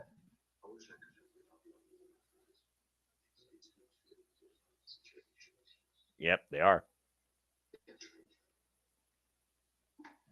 Trick right now with no direction, but with motivation to go after regaining his NXT champ. Is that be done? Mm-hmm. Trick Williams right now with nobody to counsel. I don't know. Trick Williams may need 250 pounds of motivation. Well, again, as we explore new worlds back here in NXT Championship on the line. And there's our champion, all ego, Ethan Page, as we are living in the era of ego. His ego's so big he can't even wear the title. He just holds it. I mean, his face is all over the NXT banner. That is the face of NXT. And shout out again to Emmanuel Dominguez sharing the love of another to our super chat. Future watch alongs for all the wrestling. Again, thank you, folks, for watching this special watch along of NXT TV with us. If you're enjoying what you're hearing, please continue to like, subscribe, comment, tell a friend. And please continue to super chat here. Support the friends of the Multiverse of Media. Jeff Michin, Randy versus Jaida Williams, the Greg Cherry brand. All your proceeds, of course, help these fine gentlemen continue to allow us to do what we're able to do as we have Dante Jen arriving here for the biggest opportunity of his young NXT career. This is the match that people dream of. This is a match that you don't think is going to happen for years. This guy who has not even been in NXT for half a year finds himself challenging for the NXT Championship. This is a match that Dante Chen walked into the building not even knowing he had. Well, I also think, to your point, I don't think it was just a name drawn out of a hat. I think all Ego Page believes this is an easy target to defeat and make a statement against.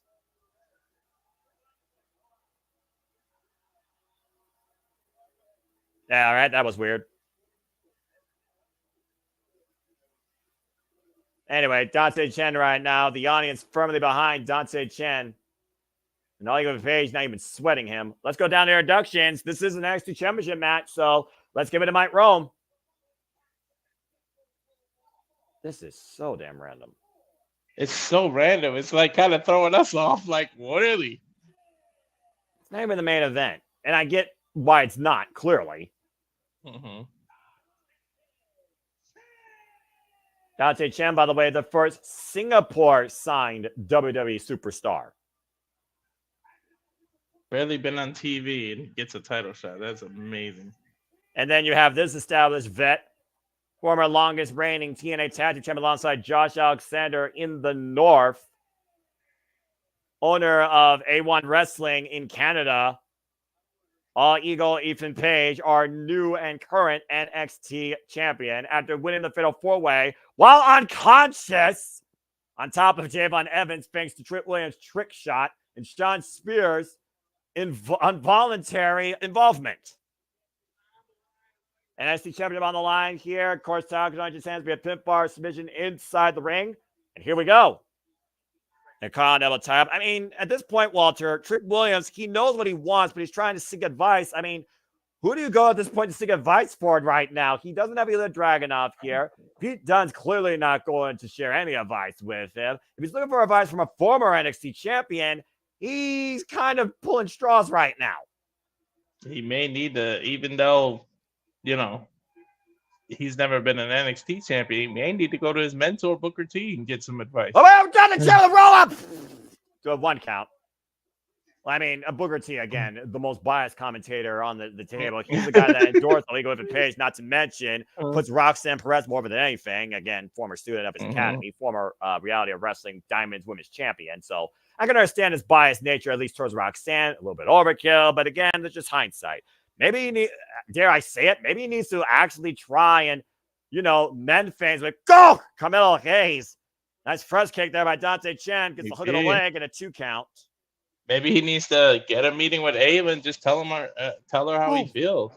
Well, or maybe Joe Henry and him won't be a one-time only tag team. Who knows? I mean, yeah, I guess if you're looking for motivation, whoa! Go to the guy that was literally in your corner and believes in you, Joe Hendry. And I don't know if Joe Hendry is still in the building, by the way.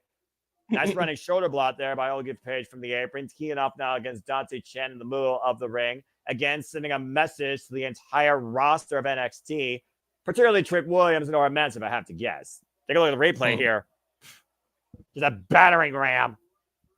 Just running right through Dante Chen. This is pretty much a showcase match for all. Cover 2. Well, you say showcase for All Eagle Ethan Page, who again has just barely been involved in NXT since arriving from AEW. But Dante Chen, he's even newer than All Eagle Ethan Page here in NXT, and he's also in the genesis of his wrestling career.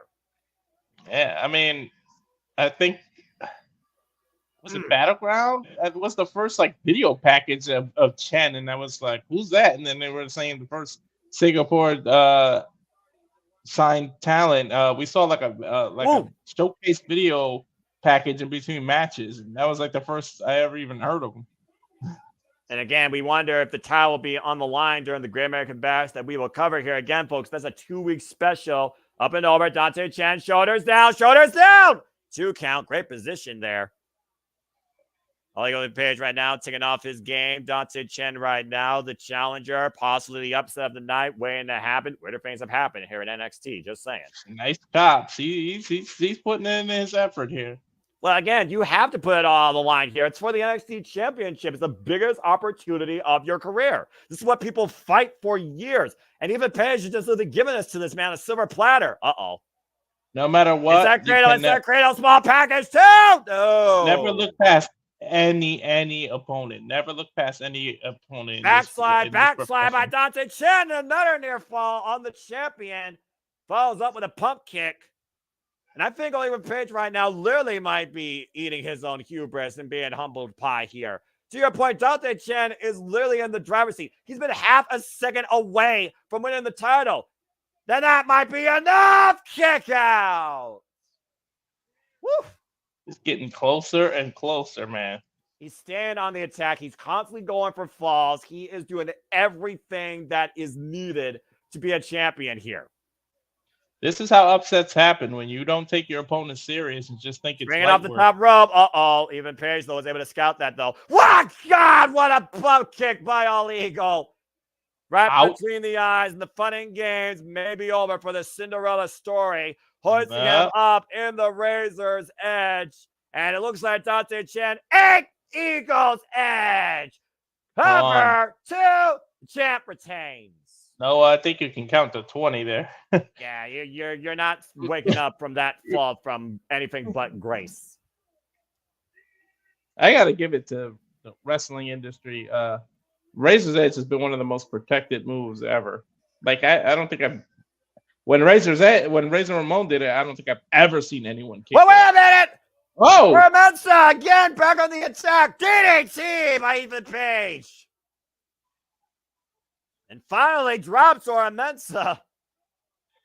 And again, Ora said the longer he has to wait, the more this is going to continue. But tonight, Ethan Page drops Ora Mensa, gets the better of him. I don't think it'll make sense for Mensa to get a title shot before Trick. Trick lost the title and wasn't even involved in the fall. Well, to your point, he wasn't involved in the fall, so does he actually get a contractually obligated rematch?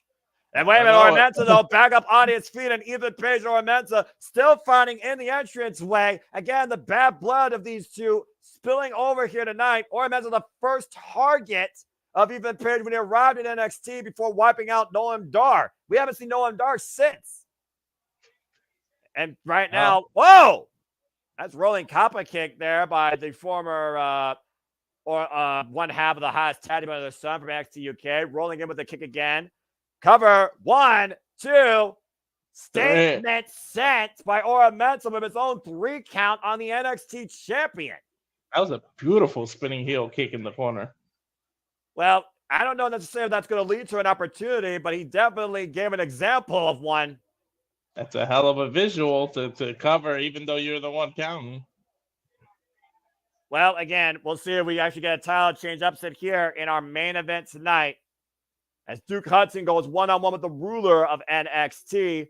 Oba Femi, as we get a video package now for Chase Hughes, MVP, former participant in the breakout tourney, former dealer at the poker table before he busted.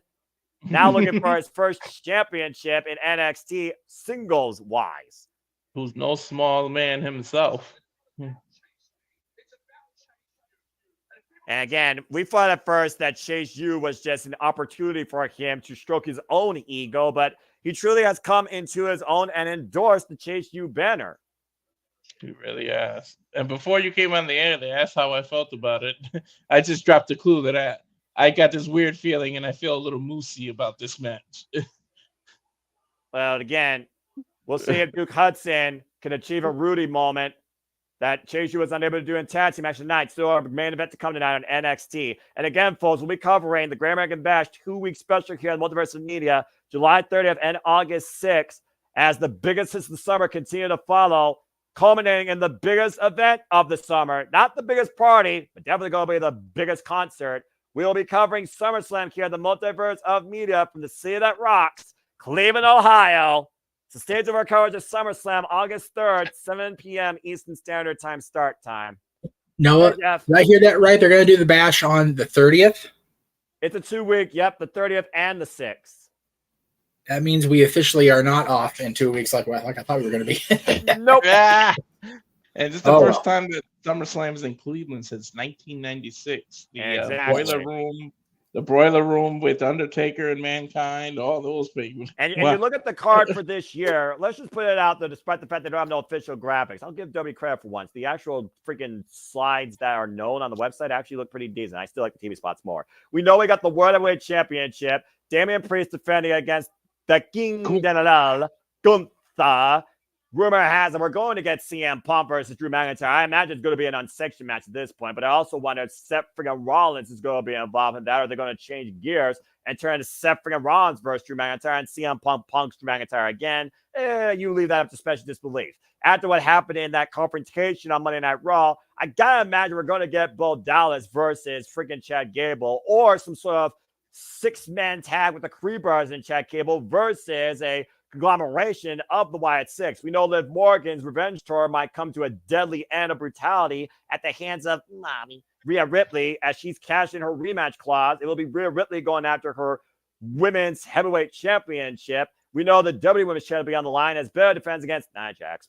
We also know that LA Knight right now is trying to get the contract signed by one Logan Paul for the United States Championship.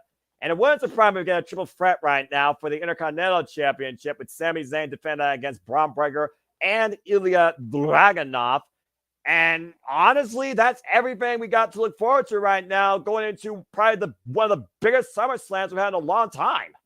That triple threat is going to be a banger.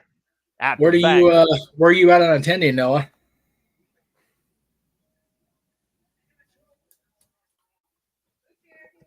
Got to get my team lined up after all. He's still contemplating. Right? I know. I love it. You'll get my answer on Saturday. You'll get my answer on Saturday during Open Mic Night. Perfect. I dig it. Anyway. A little bit of a hook to bring y'all in on Saturdays if you didn't need enough for with all the crazy shit we do on Saturday. We're doing Open Mic Night after Slammiversary, so Saturday's already double booked as it is. So let's freaking go. And again, Slammiversary, we know we have Jordan Grace defend the TNA Knockouts Championship against Ash by Elegance. We also, of course, have Mustafa Ali defend the X Division Championship against Speedball Mike Bailey. We have Spitfire looking to regain the TNA Knockouts Tag Team Championship against the Militia, Alicia Everett of the System, and Russian Dynamite herself, Masha Slemovics. We know we have PCO versus Flop Dollar, AJ Francis, for both the Judgment Championship and some other championship that he holds. I hope he wins. International something. I forget. Yeah, the name something worth more than his title, but still worth less than his actual in-ring charisma. First trash. We also know, of course, again, we have the TNA Tag Team Championships, and it will be either the System or the Broken Hardys defending those titles against the ABC. And of course, in our main event, 6-way eliminator for the TNA World Championship, the face of the franchise, the face of the System, face of TNA, Moose, defending against Nick Nemeth, Frank Kazarian, freaking John Andre, and Josh Alexander, and somebody else I'm forgetting. And my brain is going here. I'll figure the name here in a moment. Steve Macklin. There's Steve Macklin. And of course, to the comments, the watch list schedule increased. There you see it. It's official. NXT continues to expand the fall season. We got No Mercy Sunday, September 1st and Halloween Havoc to follow the following month. We go back to Halloween Havoc's the same weekend as our open mic night karaoke, and No Mercy continues the path of madness from Capital Collision, Emergence, and what's that his name? And the Bash in Berlin. I believe in Joe Hendry. Why did you say his name, Joe? You idiot. They love them in London and Paris and Tokyo. That song is just too goddamn catchy for my own good. It is. It took me literally a day to learn all the words, and then it was on from the races from there. I just go through the first verse and then I'm likes good. it here at NXT.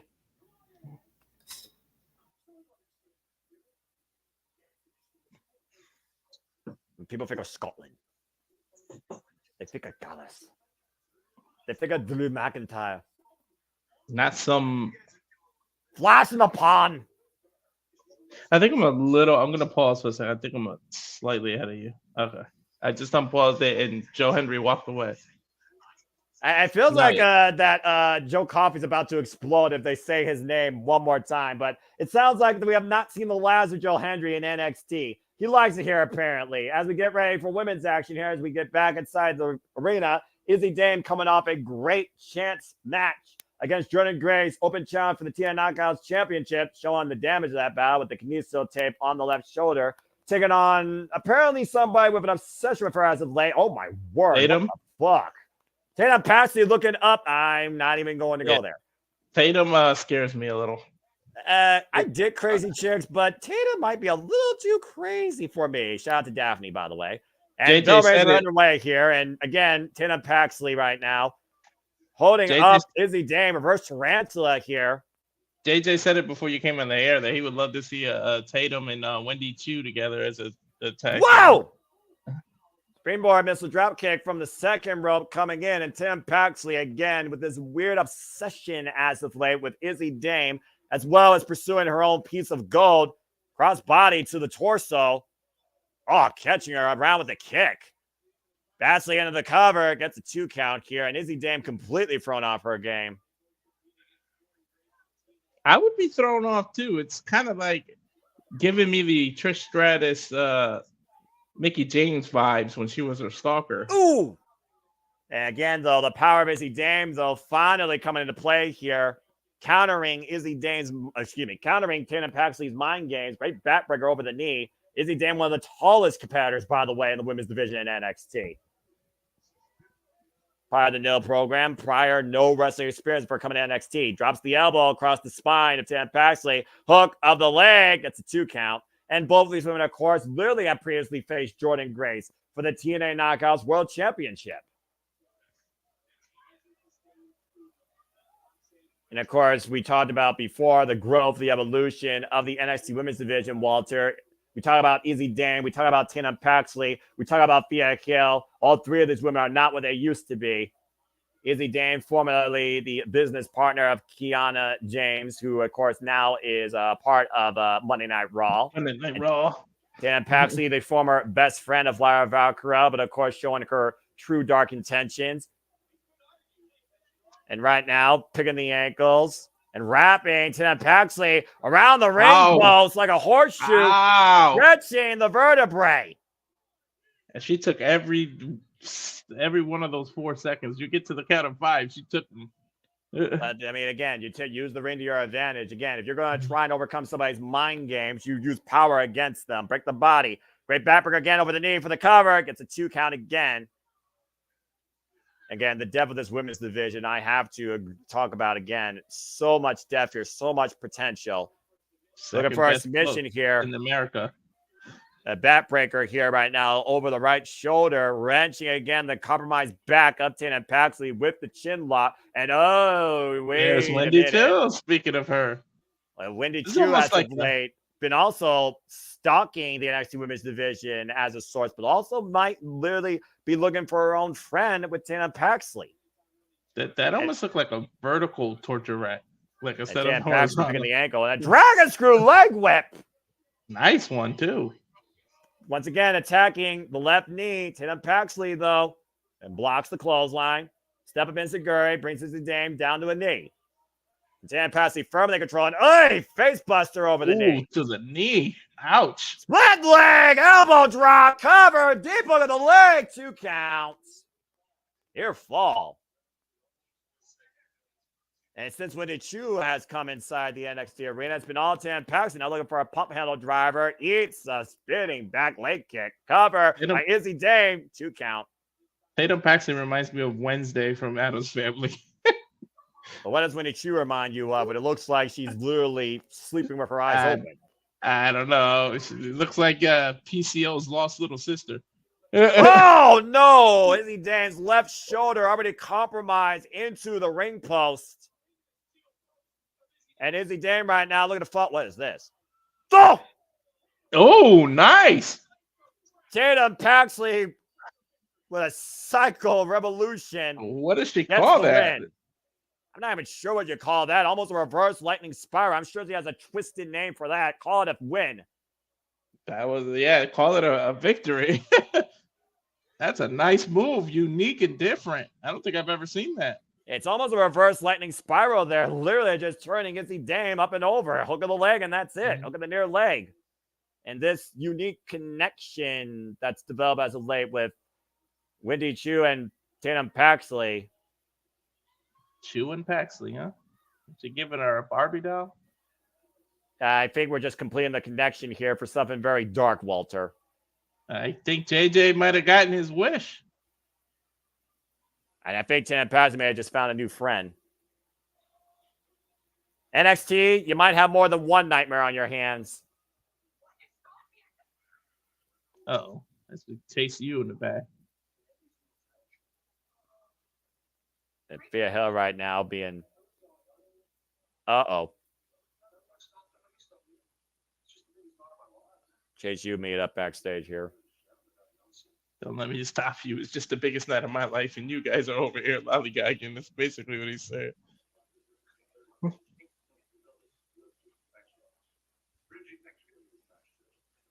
Rich Hahn trying to get in the good graces lately of Chase University.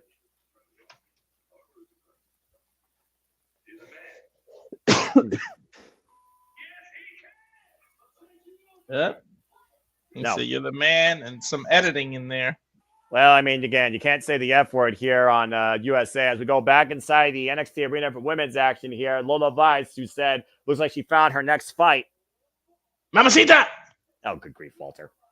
I'm going to make that a thing, man. I will say this about Lola Vice, despite what you call her. She did prove quite a lot to me during her match at Heatwave. Lola Vice goes one-on-one with Jessie Jane next here on NXT. All right, well, it's got another full commercial break. I will say this. Izzy Dame still a little bit shady with her being showcased. But again, that comes down to inexperience. Tatum Paxley definitely more in tune with her character. And I think right now NXT might be on the verge of waking up to a whole nother form of a nightmare in that women's division if those two come together, awake or sleeping. But Tatum Paxley, again, the mental warfare basically took over, and she got the win with what looked like a reverse lightning spiral. I'm not sure what Vic Joseph called it, or if Tatum Paxley even named that, but called a very good win for Tatum Paxley here, again, as she continues her obsession towards, I imagine, championship intentions. Maybe the tag team goals in her future against the unholy union of Isla Dawn and Abba Fire. I almost said Kaylee Ray. Again, you don't show those titles enough. How am I supposed to remember the champions? I'm just saying, man, Ross. Just saying. Can you imagine if they cross over with Chu and Tatum over to TNA with PCO there? Just all three weird ass people, zombies. Please stop. Please stop. Please stop. They already got a demon assassin there. Her name's Rosemary. She's stalking Ash by ignorance, so it's fine. That being said, also we saw they said his name. Joe Hendry appeared and confronted the Gallus firm, and Joe Coffey apparently does not believe. And I think Big G's onto something here. I think we might be getting Joe Hendry versus Joe Coffey very soon because Joe Hendry likes it here in NXT. And he could show up anywhere, anytime, any company. So don't count out Joe Hendry being not part of the Great American Bash, folks. Look, potentially as the TNA World Champion. Now we literally even do the same motions. Look at that. Don't be surprised if Joe Coffey makes a surprise appearance at Slammiversary and costs Joe Hendry the shot at that title, and he can't win because of Coffey. Oh, that happens, I'm gonna be pissed. But I did say that this NXT could have implications on this week's TNA Slammiversary. This is one of the biggest shows of TNA's calendar year, and Joe Hendry is challenging for the TNA World Championship. So, again, you're not too far off, Walter. And literally after next week, we have our 2-week special, the Great American Bash and NXT. So, I imagine a lot of Great American Bash is going to be built out of next week's NXT. So, at this point, fuck it.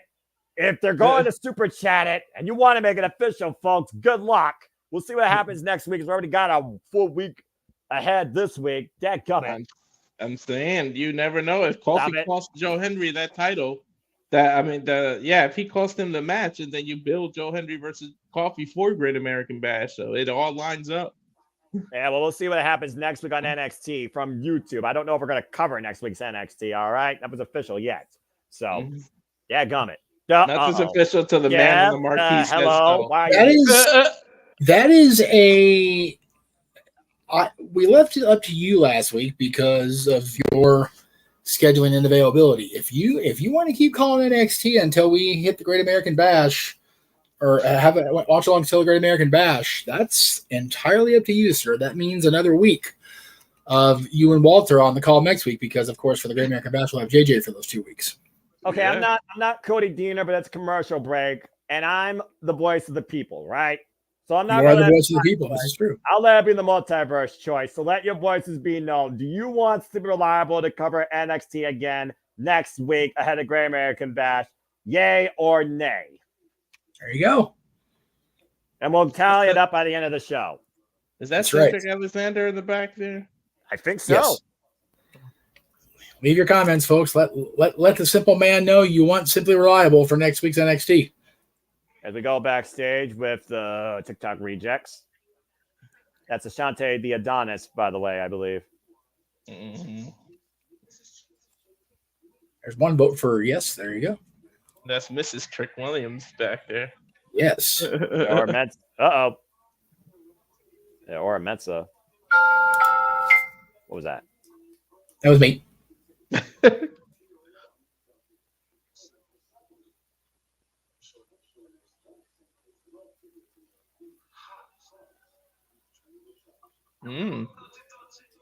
What the hell is happening here?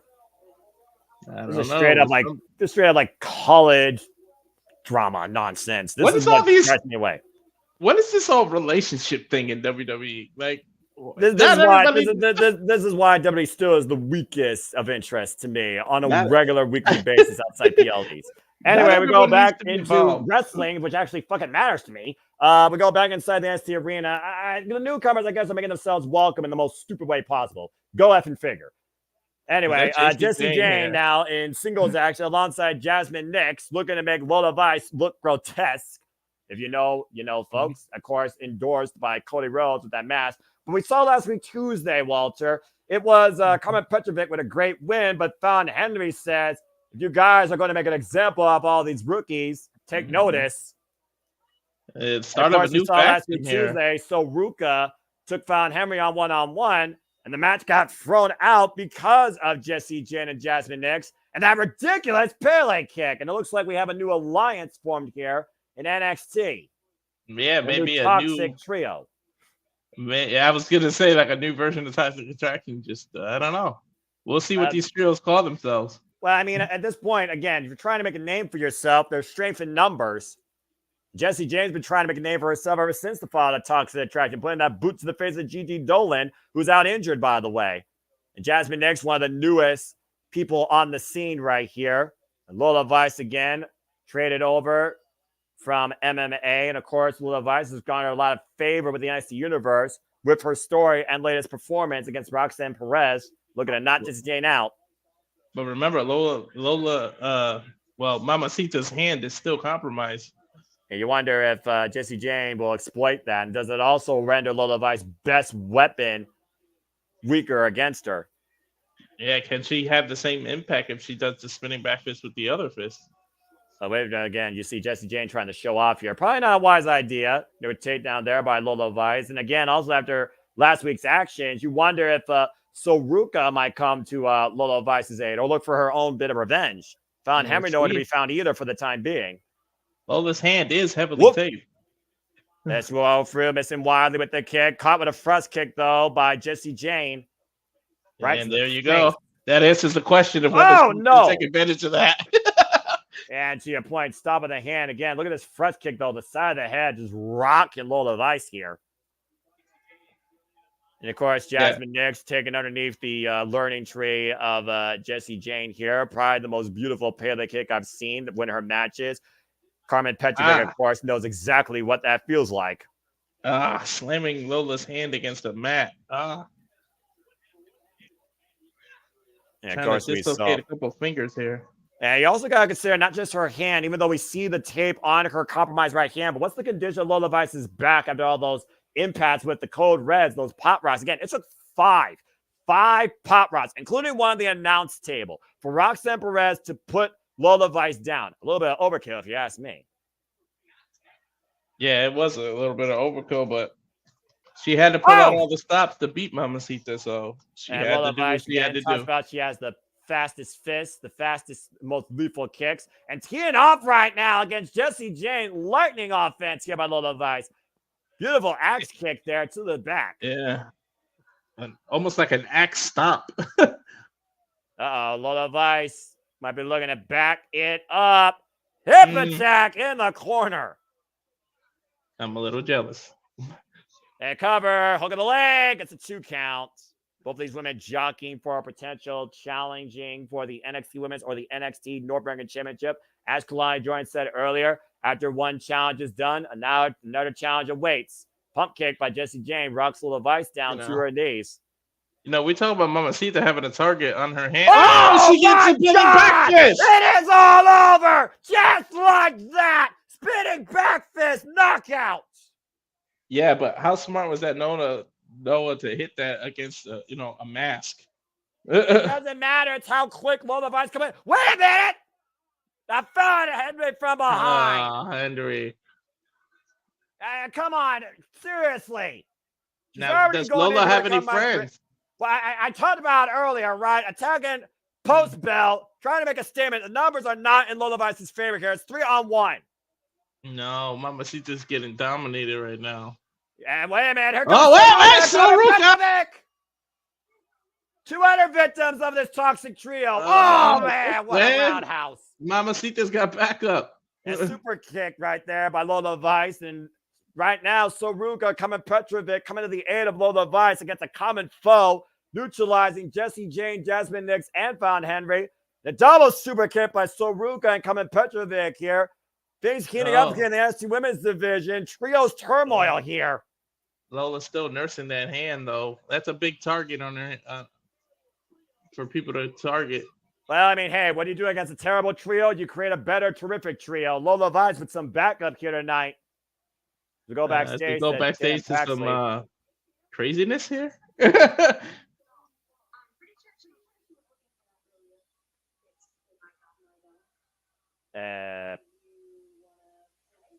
Do you want to play?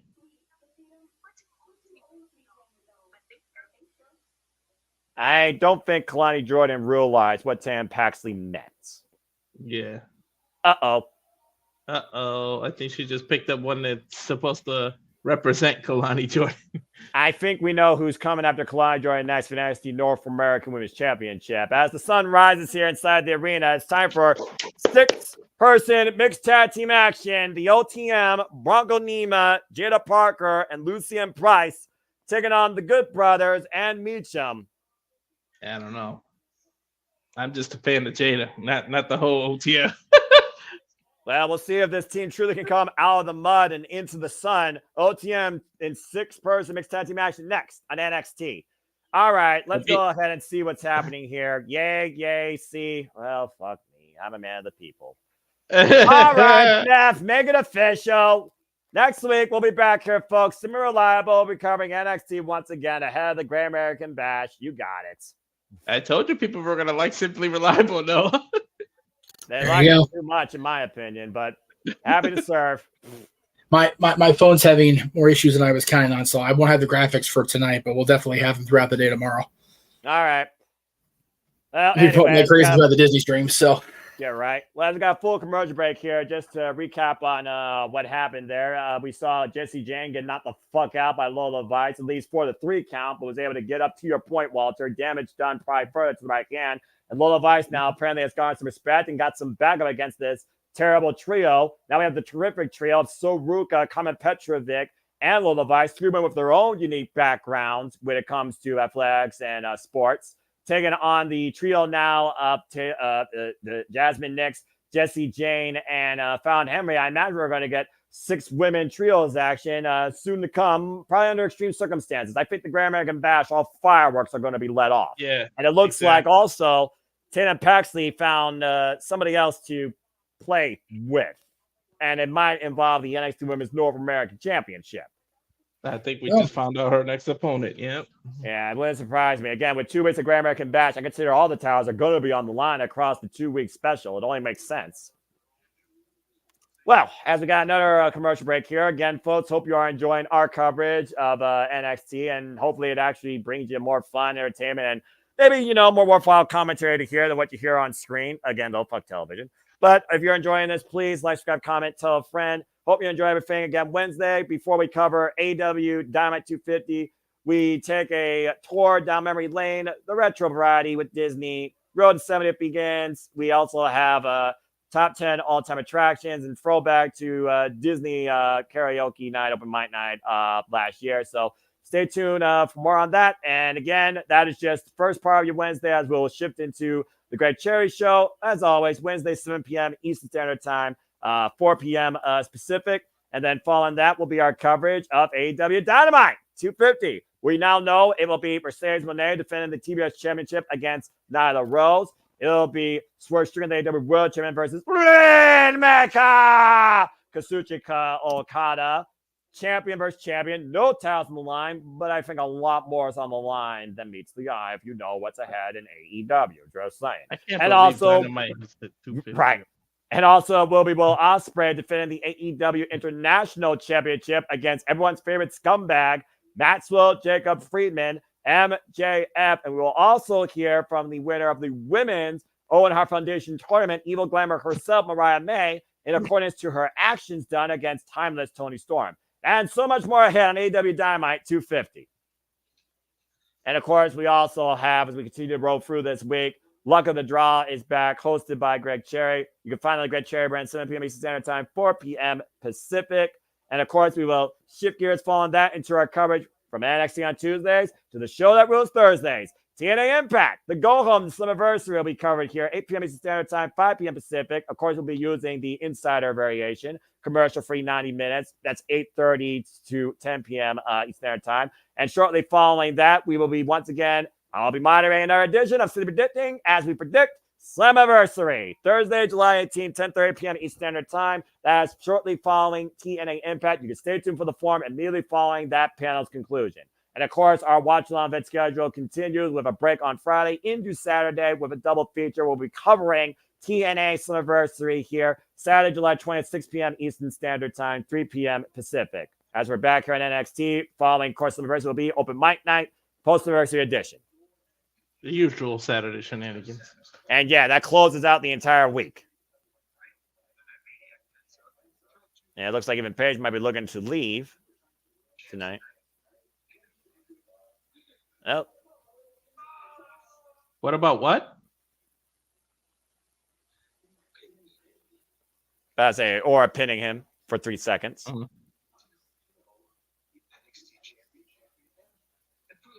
He may still be the NXT champion, but that's still quite an example set by Ora Mensah. It's a visual. Well, technically, it's not official, so I guess Ethan's right. He didn't pin him, but I saw him down for a 3 count. Exactly. If he does that when it's official, we know what happens. Yeah, what a fighting champion. He fights and then he leaves. Real brave. Yeah, see, there's no good mention of Good Brothers. It just shows them there. So maybe we don't have to call them that anymore, Noah. Well, either way, this is going to be too sweet for them in victory if they get it. Karl Anderson, Luke Gallows, and Michin, the Good Brothers, and the HBIC here in six-person tag team match. And, of course, this really boiled over after that street fight where Jaida Parker got the better of Michin using every possible tool in the toolbox, quite literally. Everything but the kitchen sink. Again, you see right now, Michin wearing red and black, seeing red. Here we go! It's already breaking down. Referee's lost all control, and the bell hasn't even rung. Starting off hot. Well, again, I mean, you figure about again how furious these two have been with each other. Jaida Parker and Michin across each other each possible opportunity they can, going all the way back to Battleground. And right now, no more verbal attacks, no more trash talk, no more street fights, just literally an all-out six-person war here in the middle of the ring, starting off with the women. And honestly, it's been about the women since the going. This may be about who can just keep their emotions in check and focus, because you let emotions drive you. That's where you make mistakes. Again, Jaida Parker attacking the midsection of Michin. Jaida Parker, a former volleyball player. Oh, all-time collegiate player. Ouch. Yeah, just dropping her body. Almost a senton drop across the ropes. And again, for a big drop, it eats nothing but canvas. Yeah, and the impact on the spine that has. Again, both these women have been at each other's throats ever since the fallout. High stack with the cover off the spine buzzer gets a 2 count. Been at each other's throats ever since the fall of that ladder match. Again, just a seated senton, seated senton there in the corner. German suplex released by Michin. Rocks Jaida Parker, now working Jaida Parker's lower back. Drop kick in the corner. And look at Jaida making the tag. Which means one of the men have to come in, and it's Gallows. Lucien Price now up against big LG Luke Gallows with sledgehammer fists. Price no small man himself. He doesn't look that too much shorter than Gallows. Again, you're bringing in the heavy hitters in this match, to your point. And Lucien, good strength! Whoa, showing his strength. That was incredible right there. I'll give the man credit. That was a huge feat of strength. Yeah, not many men can lift Luke Gallows up that high and take him down the mat, wiping out Karl Anderson in the process. Looking to come to the aid of his tag team partner, former IWGP, TNA, and Raw tag team champions. Hard clothesline in the corner as the OTM take control here. Price dominating Gallows right now. Yeah. And here comes Franco. Take a look at this again. Good God! He literally lifted him over his head. No. Yeah, one-arm power slam, to your point. Again, imagine what this would mean for the OTM to get a win here against these former tag team champions. Again, folks, emotions running at an all-time high tonight. Rockets lit, glare bombs bursting in midair. We'll be covering the NXT Great American Bash here, 2-week special. It is on Sci-Fi, so make sure you're aware of that. Tuesday, July 30th, and Tuesday, August 6th, 8 p.m. Eastern Standard Time. And we'll be coming back here at the Multiverse with me and Regular Wrestling, JJ Williams. Unless he's unavailable, then we have Mr. Reliable. You'll be with Super Reliable during that excursion. Big uppercut there. What is Gallows? 6'9", 280? Yeah, he's about 6 foot 9. He's about 6 foot 9, 280 pounds. Oh, good grief! Why would he even put that up there? Yeah, Isla Dawn apparently has been scouting Jaida Parker as well, and what she brings to the table. I try to keep my thoughts in check when Jaida and Mamacita are both on because that's what happens to me when Isla Dawn comes on screen. You weak-minded simpletons. Neck cravat right now on Luke Gallows. Hey, at least I can keep it professional and keep it in check, though. I'll give you credit, unlike some people. I'm not saying names. You know who. And right now... It's me. I'm some people. I didn't have to say anything. Back elbow strike to Karl Anderson. And Luke Gallows right now needs to make a tag to his corner. Oh, wait, holding him up, though, on the shoulders. Oh! Big awkward Samoan drop, though. Awkward landing. Sort of like turned a Samoa drop into a flapjack almost. Reaching out for the tag, and comes Michin. Jaida Parker back in now. The women duking it out. Yeah, and there was no need for Jaida to tag because once a woman is tagged, it's automatically the other. Jaida knew as soon as Michin got the tag, she was coming in. She was ready for it. Mm-hmm. And Michin right now taking control here for her team. Oh, my gosh. Combination offense here by the HBIC overhead Pele kick. With the AJ Styles combination. Cover. Kick out at 2. Brought into this form of WWE's bull cover. Oh! German suplex release. Suplex by Jaida. And she was dazed. Did you see the way she grabbed her? She was kind of already rocked. Well, again, that sixth sense that a wrestler developed. And again, Jaida Parker is not a trained professional wrestler, folks. She is from the NIL program. Only background in volleyball. Anderson in now. Kick to the midsection. Uppercut. The machine gun himself. Former never openweight champion. Former G1 Climax finalist. Anderson thrown in the corner, though. Boots caught in, though. The prize. Now up in the second rope here. Big neck breaker. Tag. And this is what we know from the Good Brothers. I'll stay W conventional. Fuck W sometimes. You'll see. Hoist it up for the neck breaker. Gallus is legal into the cover. I still hate WWE for a number of reasons. And most of the production reasons. What? God, what a spine buster by Karl Anderson. Whoa, the hip attack. Hip tonic. Eat defeat. Oof. The action didn't even let me get my words out. On the outside, it's mostly just the music and the name conventions, folks. Just saying. I was trying to say that spine buster reminds me of another Anderson, as in AA. Uh-oh, the OC might be looking for that recipe. Magic Killer. 1, 2, that's 3. Too sweet. Whoa, that went unexpectedly for me. Not for me. You don't argue with that level of experience and tag team chemistry that you get with the OC. Big win tonight for Michin and the Good Brothers, Luke Gallows and Karl Anderson. And of course, you know that Luke Gallows and Karl Anderson want to put their names back in the picture for the tag team titles. Yeah, and who knows what role they'll play in the upcoming Japanese tour. Right? Japan tour. Yeah, wait a minute. Oh, you do. What? About what she saw last week.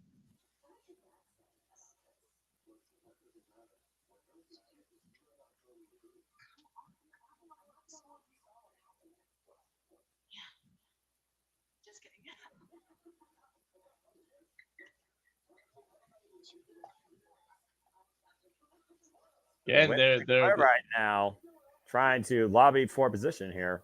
They're pretty much implying what she saw, them getting rid of Damon Kemp, who was released, but pretty much they were getting rid of a body and stuffing it in the trunk last week, and then it's implied that was Kemp. Well, either way, Vincent Clare is unable to blackmail the son of Lord William Regal, looking to be part of No Quarter Catch crew, and I'll give her credit. There's some great grappling attempts here as Duke Hudson looks to grab the NXT North American Championship from the ruler of NXT. Are we on the verge of an upset here tonight as we get ready for our main event? Oh boy.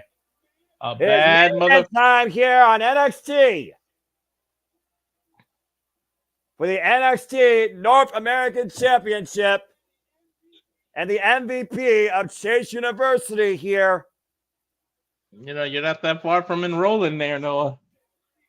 Can Duke Hudson do the unthinkable and beat the unstoppable, the ruler of NXT? Femi defends go against Duke Hudson. NXT North American Championship on the line next here on NXT. This is our main event after this commercial break. Noah, the irony is not lost that his name is Duke, which is an actual university, and he's part of JC. Don't remind me. Well, he's definitely got that confident look in his eyes. Speaking of confidence, how confident is Solo Sikoa right now in being the one of the bloodline to bring back the title home to the family after what happened last week Friday night on SmackDown? We'll see the fallout of this and what condition the Viper Randy Orton might be in. Can Solo Sikoa avoid acknowledging, can Solo Sikoa force Cody Rhodes to acknowledge him? And can the LA Knight get Logan Paul to sign a contract? And so much more ahead on SmackDown this Friday as we prepare for the biggest event of the summer, SummerSlam. Cody has history and should know, don't trust the Viper. He's a snake for a reason. I think Cody Rhodes realizes that everybody in WWE is his enemy as long as he holds the undisputed WWE Championship. But hey, at least he defends it and showcases every week. What? That being said, We're just looking at the chat real quick here. Big G, always appreciate you, man. I look very forward while you're awake because I know how hard you work, my friend. Calling Bash at the Berlin with you, where we see if the King General arrives as champion or leaves as champion. And I welcome Big G because I welcome anybody encouraged to try and be part of the fun here in commentary. So that being said, there's a little bit of a public disclaimer and confession for you folks. Again, I am not part of that, but if you are part of that, just admit what you are and accept that judgment. That being said, the ginger mush brain Michin. That's me because goddamn, Isla Dawn's hot as fuck. oh, good grief almighty. Just saying.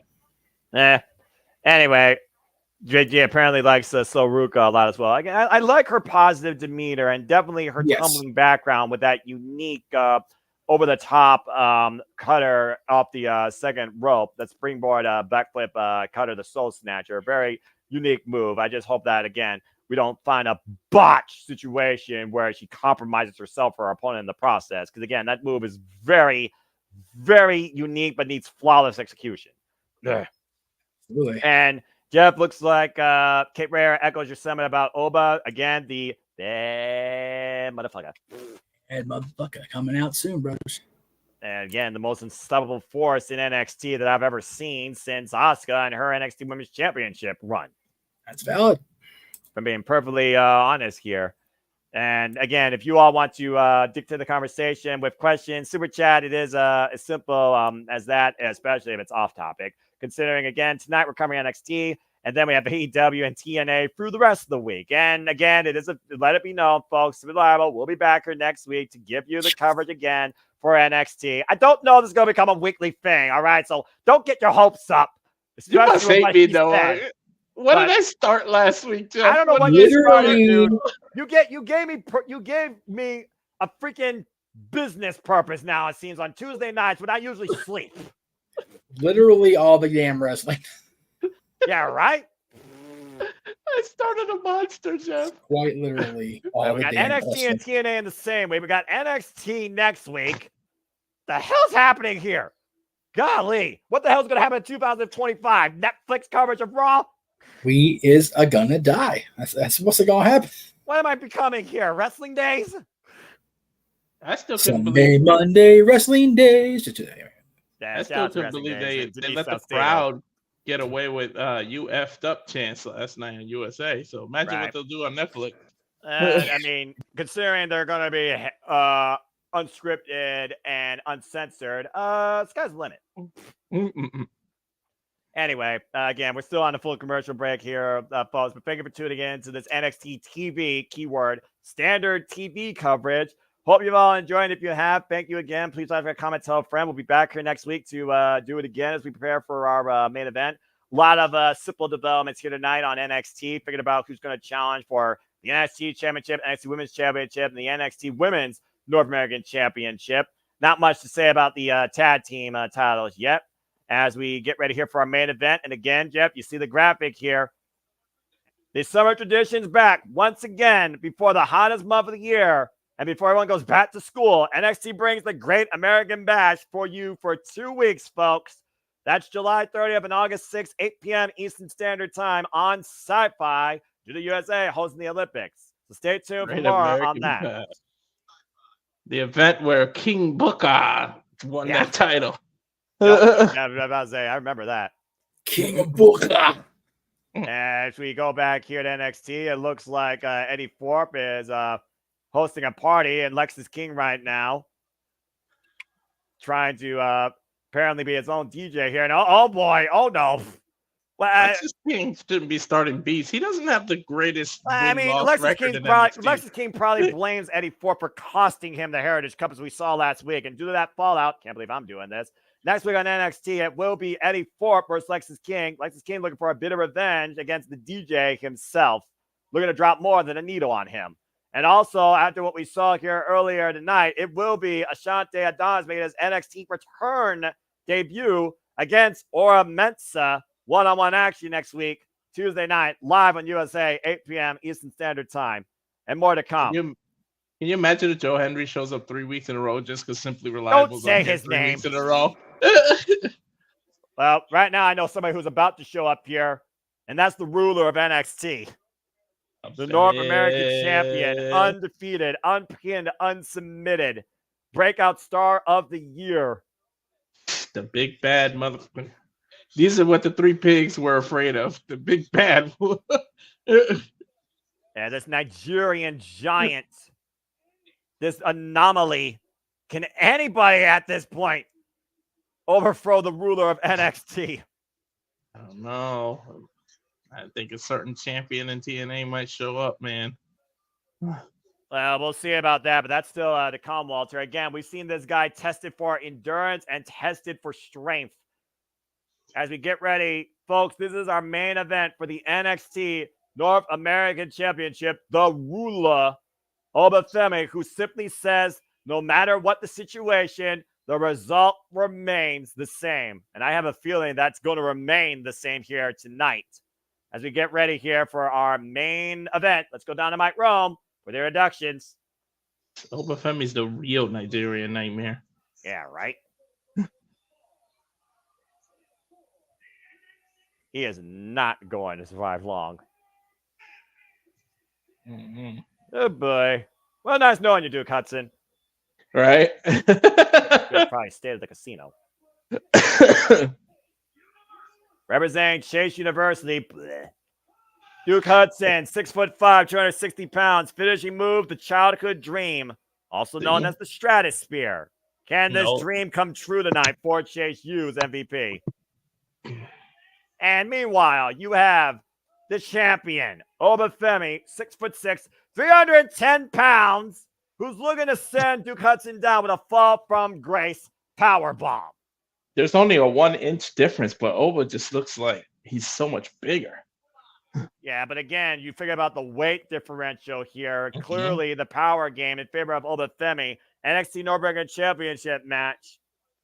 We might have to see a different side of Oba, though, because he can't throw Duke around like he did Wesley. Are you sure about that? Because this guy's thrown around already giants, the likes of Josh Briggs and Dijak. Let's not forget, he's already beaten Dijak, Josh Briggs, Ivar, Joe Coffey, Wesley, to your point, and Brooks Jensen with 7 successful defenses. Our 22nd NXT North American champion. This is day 190 for the ruler, by the way.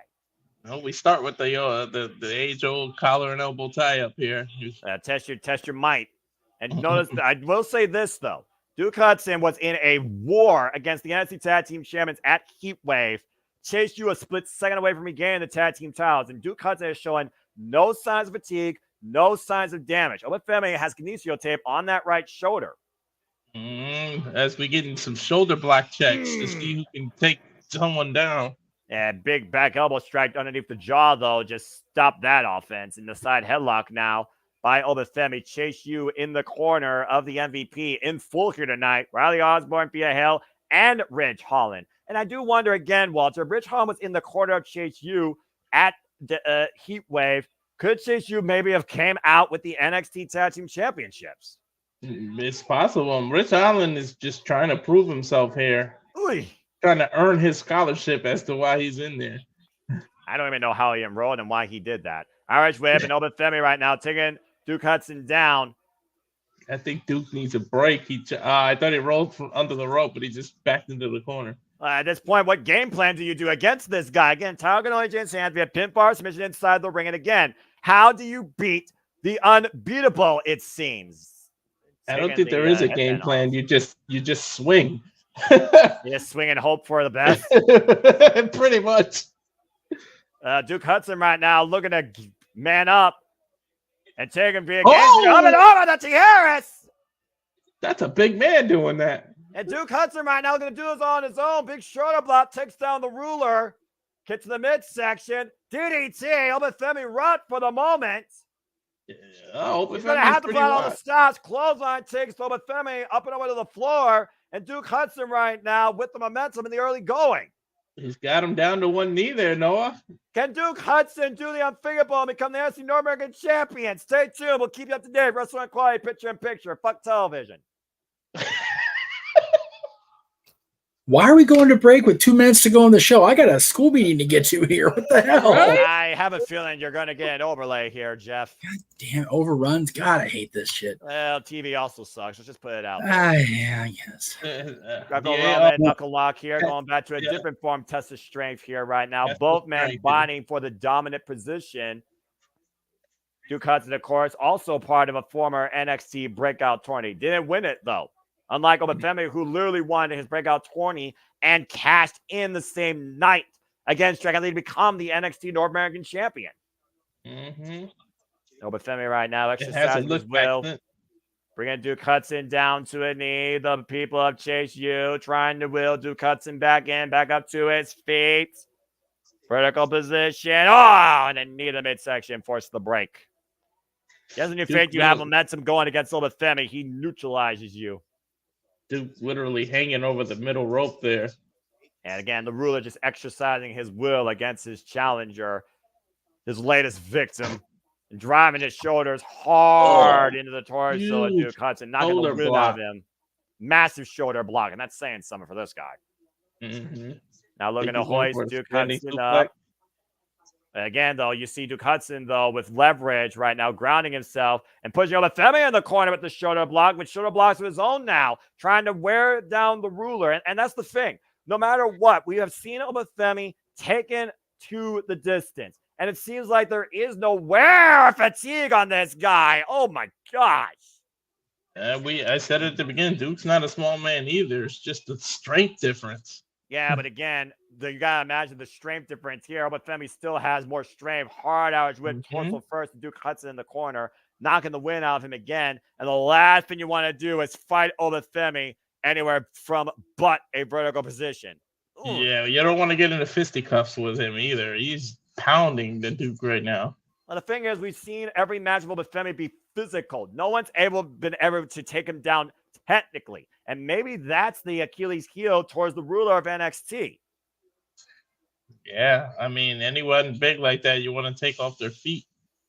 And right now, we're back here on NXT for the NXT North American Championship. Femi versus Duke Hudson here. Duke Hudson right now trapped in a rest hold, chin lock, and the knee driven into the back as Duke Hudson, the MVP at Chase U, trying to create a Rudy moment here, willing himself back up to his feet, trying to force separation here from Femi, trying to break free. Trying to get championship dream achieved. And again, a shot to the small of the spine takes Duke Hudson down. A forearm straight to the spine there, Noah. And again, Femi right now, gotta feel frustrated at this point, the fact that Duke Hudson probably been in this match as long as he's had. Irish whip, and again, Duke Hudson thrown in the corner. Yeah, to Jeff's point, they didn't give him good timing for this match. Well, I think Femi pretty much thought this was going to be a walk in the park, less than 5 minutes. An Irish whip right now, hoisted up. Oh! Big sidewalk slam with the cover, 2 counts. They see with the strength of Obi, every small regular moves just looks so much more impactful coming out of him. Well, everything Femi does is straight up just power, okay? It's nothing but domination offense here. Again, Fiat Hill, Andre Chase, Riley Osborne, and Rich Holland all here in the corner of Duke Hudson. Nice jawbreaker there, though, by Duke. Forces separation. Now back to the Irish whip. Femi able to counter. Oh, boy. Oh, God. Ouch. And from the Uranaga position into the backbreaker. One more time. Again, driving all of his force into the spine of Duke Hudson. Cover, hook the leg, 2 count. Again, as Duke gets the left shoulder up. Duke's back has got to be on fire right now. Hey, you think? Yeah, Duke Hudson right now enduring the wrath of the ruler. And once again, up on the shoulders. The snake eyes across the top turnbuckle. Both his names are actually esteemed universities. And up and over. But Duke has the reversal. Lara press the hook of the leg. You can't 2 counts. And again, all it takes is 3 seconds to create history and achieve a dream. I think that pissed Obi off more, Noah. And again, right now. Oh, my God. Oh! A knee out of the corner. Was that a knee or a kick? That was a big boot, bro. He caught him Okay. running in with that. Almost down. And Duke Hudson right now with the biggest chance he's had in this matchup, driving his boot into the face of the ruler after Rich Holland got him this opportunity. Duke Hudson looking for his first singles championship in NXT, teeing off against the ruler, body shots, big right hand, Irish whip, sent up the ropes, takes him down with a clothesline, and Duke Hudson right now trying to will himself back in this, and the jab. You don't want to get into a fist fight with Obi Femi. But sending the North Paw and the Chase U bionic elbow kicks. And the challenger has all the momentum back. No, Duke Hudson could bring a championship home to Chase University over the top with a plunger. I wasn't expecting that, Noah. I wasn't expecting Duke Hudson to still be alive, I'm being honest with you here. And I don't think Duke Hudson even expect that. You saw a look at his face. Gotta realize, though, he's only in the towel inside the ring. And Duke Hudson up and over. German suplex. Oh, like a release German suplex. Just the half cover, kick out. Literally within half a second there, Noah. Oh, my gosh. I will give Duke Hudson all the credit in the world. He is going toe-to-toe right now with the most dominant force in NXT. And right now, we saw how far Dante Chen took Oliver Page earlier tonight for the NXT Championship. Duke Hudson looking to go further than that with a victory. And now looking for something big out of the corner here. Inside second row position. Looking to hook up the ruler. Big headbutt over Femi. Create separation. And Oba right now changing position. Going inside the second rope. Duke Hudson, though. The handstand. What the hell? Are you kidding me? A Frankensteiner. Duke has got all the momentum now. A little stratisfaction by Duke Hudson here. All the momentum on the side of Duke Hudson become champion right now. Can he hoist him up? Uh-oh. Back body drop. He's holding on. Look at big Oba down. He held on to Obi. And Oba, though, got him, though. It's got him goozled. Oh, boy. Oh, up in the fireman's carry. Duke Hudson changing position. And awkward position. Across the fix. Kick out by Oba Femi. No, that was close. And very close here. Oba, though. Uh-oh.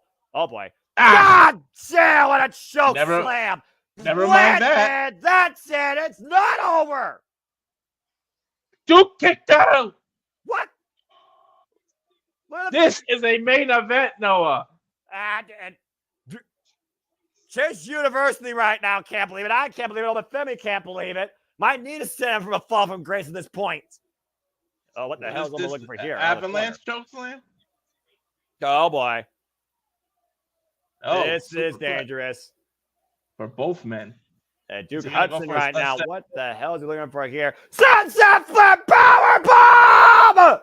Covered by Duke Hudson! Kick out! Oh! Where are both of these men getting it from, Noah? I don't even know what the hell to say right now. Well, both these men are getting this from. I don't know where Duke Hudson's getting this from. How the hell is Duke Hudson taking this? Uh-oh. Oba Femi, though. Oh, God! No, I don't think I've ever seen anyone challenge Oba the way Duke is right now. And Duke Hudson, though, just got planted on the announce table, hoisted up. And now Oba Femi bringing it back inside the ring. That might have been the last rally for Chase Hughes MVP. I think it's over. In, Oba Femi. Pop up power bomb. Cover to retain. Oba Femi wins again. The result remains the same. That was hard fought, though, Noah. I'll give Duke Hudson credit. He took it to the ruler, but the ruler remains on his throne, unopposed, unpinned, unsubmitted, undefeated. But he was pushed tonight. He was in a war today. Come on, can that be right? Come on, Boost. Pop up out of nowhere. Take a look at the replay here. This sunset flip power bomb was the damnedest chance Duke Hudson had in winning. I literally thought he had it there. And then again, that pop-up fall from grace of sorts, backdrop suplex on the announce table, set him up for a pop-up power bomb, and the dream is dashed for Duke Hudson. Dude can literally he can walk around with his chin up though, man. He took it to Oba. Again, you can applaud the effort all you want, but I think Duke Hudson was looking more than just a participation award. Again, who could stop the ruler of NXT? And can anybody get a victory here at Chase University? I don't know the answer to either of those questions. I don't know who's going to take on Oba. Ola Femi, still NXT North American champion as we go outside the arena here with Josh Perez and Brooke Jensen. What is this?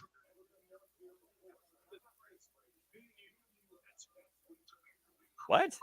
Did Brooke just challenge? I mean, it's not the first time they challenged her one-on-one, to be fair. No. And it looks like Brooks wants to face his former tag partner again in a no disqualification match. I'm curious to know who's driving there. I think I have an idea, but in the meantime, I do too. Josh Briggs left down alone with more questions than answers as we leave you here tonight from NXT for Jeff motherfucking Michin, for Mr. Reliable Walter Cruz. I am the Superman Noah Foster. Thank you for tuning into our coverage, this special coverage of this standard edition of WNXT. That was unique. Okay, sorry about that. No, you're fine. I give credit where credit's due. That was a pretty fun episode to deal with here. I mean, it was. I definitely got more wrestling than I did here on Monday Night Raw. And overall, with the most random appearance. That Duke Hudson coming that close, though, definitely picked things up here. And again, Joe Hendry.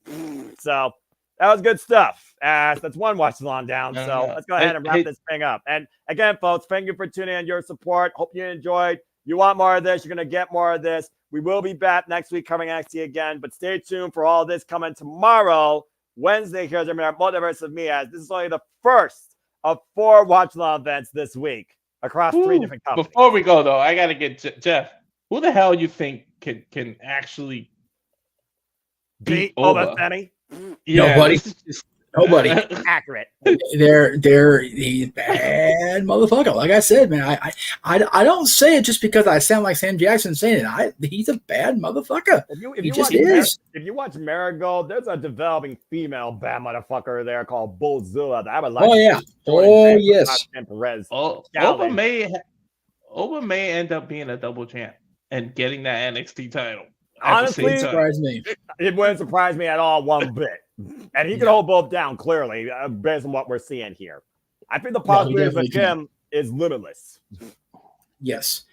I'm going to send us home because I got to get back into the school conversation, but I will encourage everybody again to tune in tomorrow, starting at 9 a.m. across the multiverse as we rebroadcast 2 of our classic Disney theme episodes to celebrate the start of the road to Disneyland's 70th anniversary, with the dads and with the open mic night karaoke, Disney karaoke, the Greg Cherry Show, and of course our watch along of Dynamite number 250. Lots to talk about tomorrow between Disney and on the Greg Cherry Show, and of course major happenings going on tomorrow out at AEW Dynamite 250 for the Simple Man, for Mr. Reliable. I am the Meech. We'll say good night from the NXT arena and from the Jeff Meacham Network Multiverse of Media. Have a good night, folks. The Jeff Meacham Network's Multiverse of Media. For over 15 years, the recognized symbol of excellence and the standard bearer in coverage of sports and entertainment.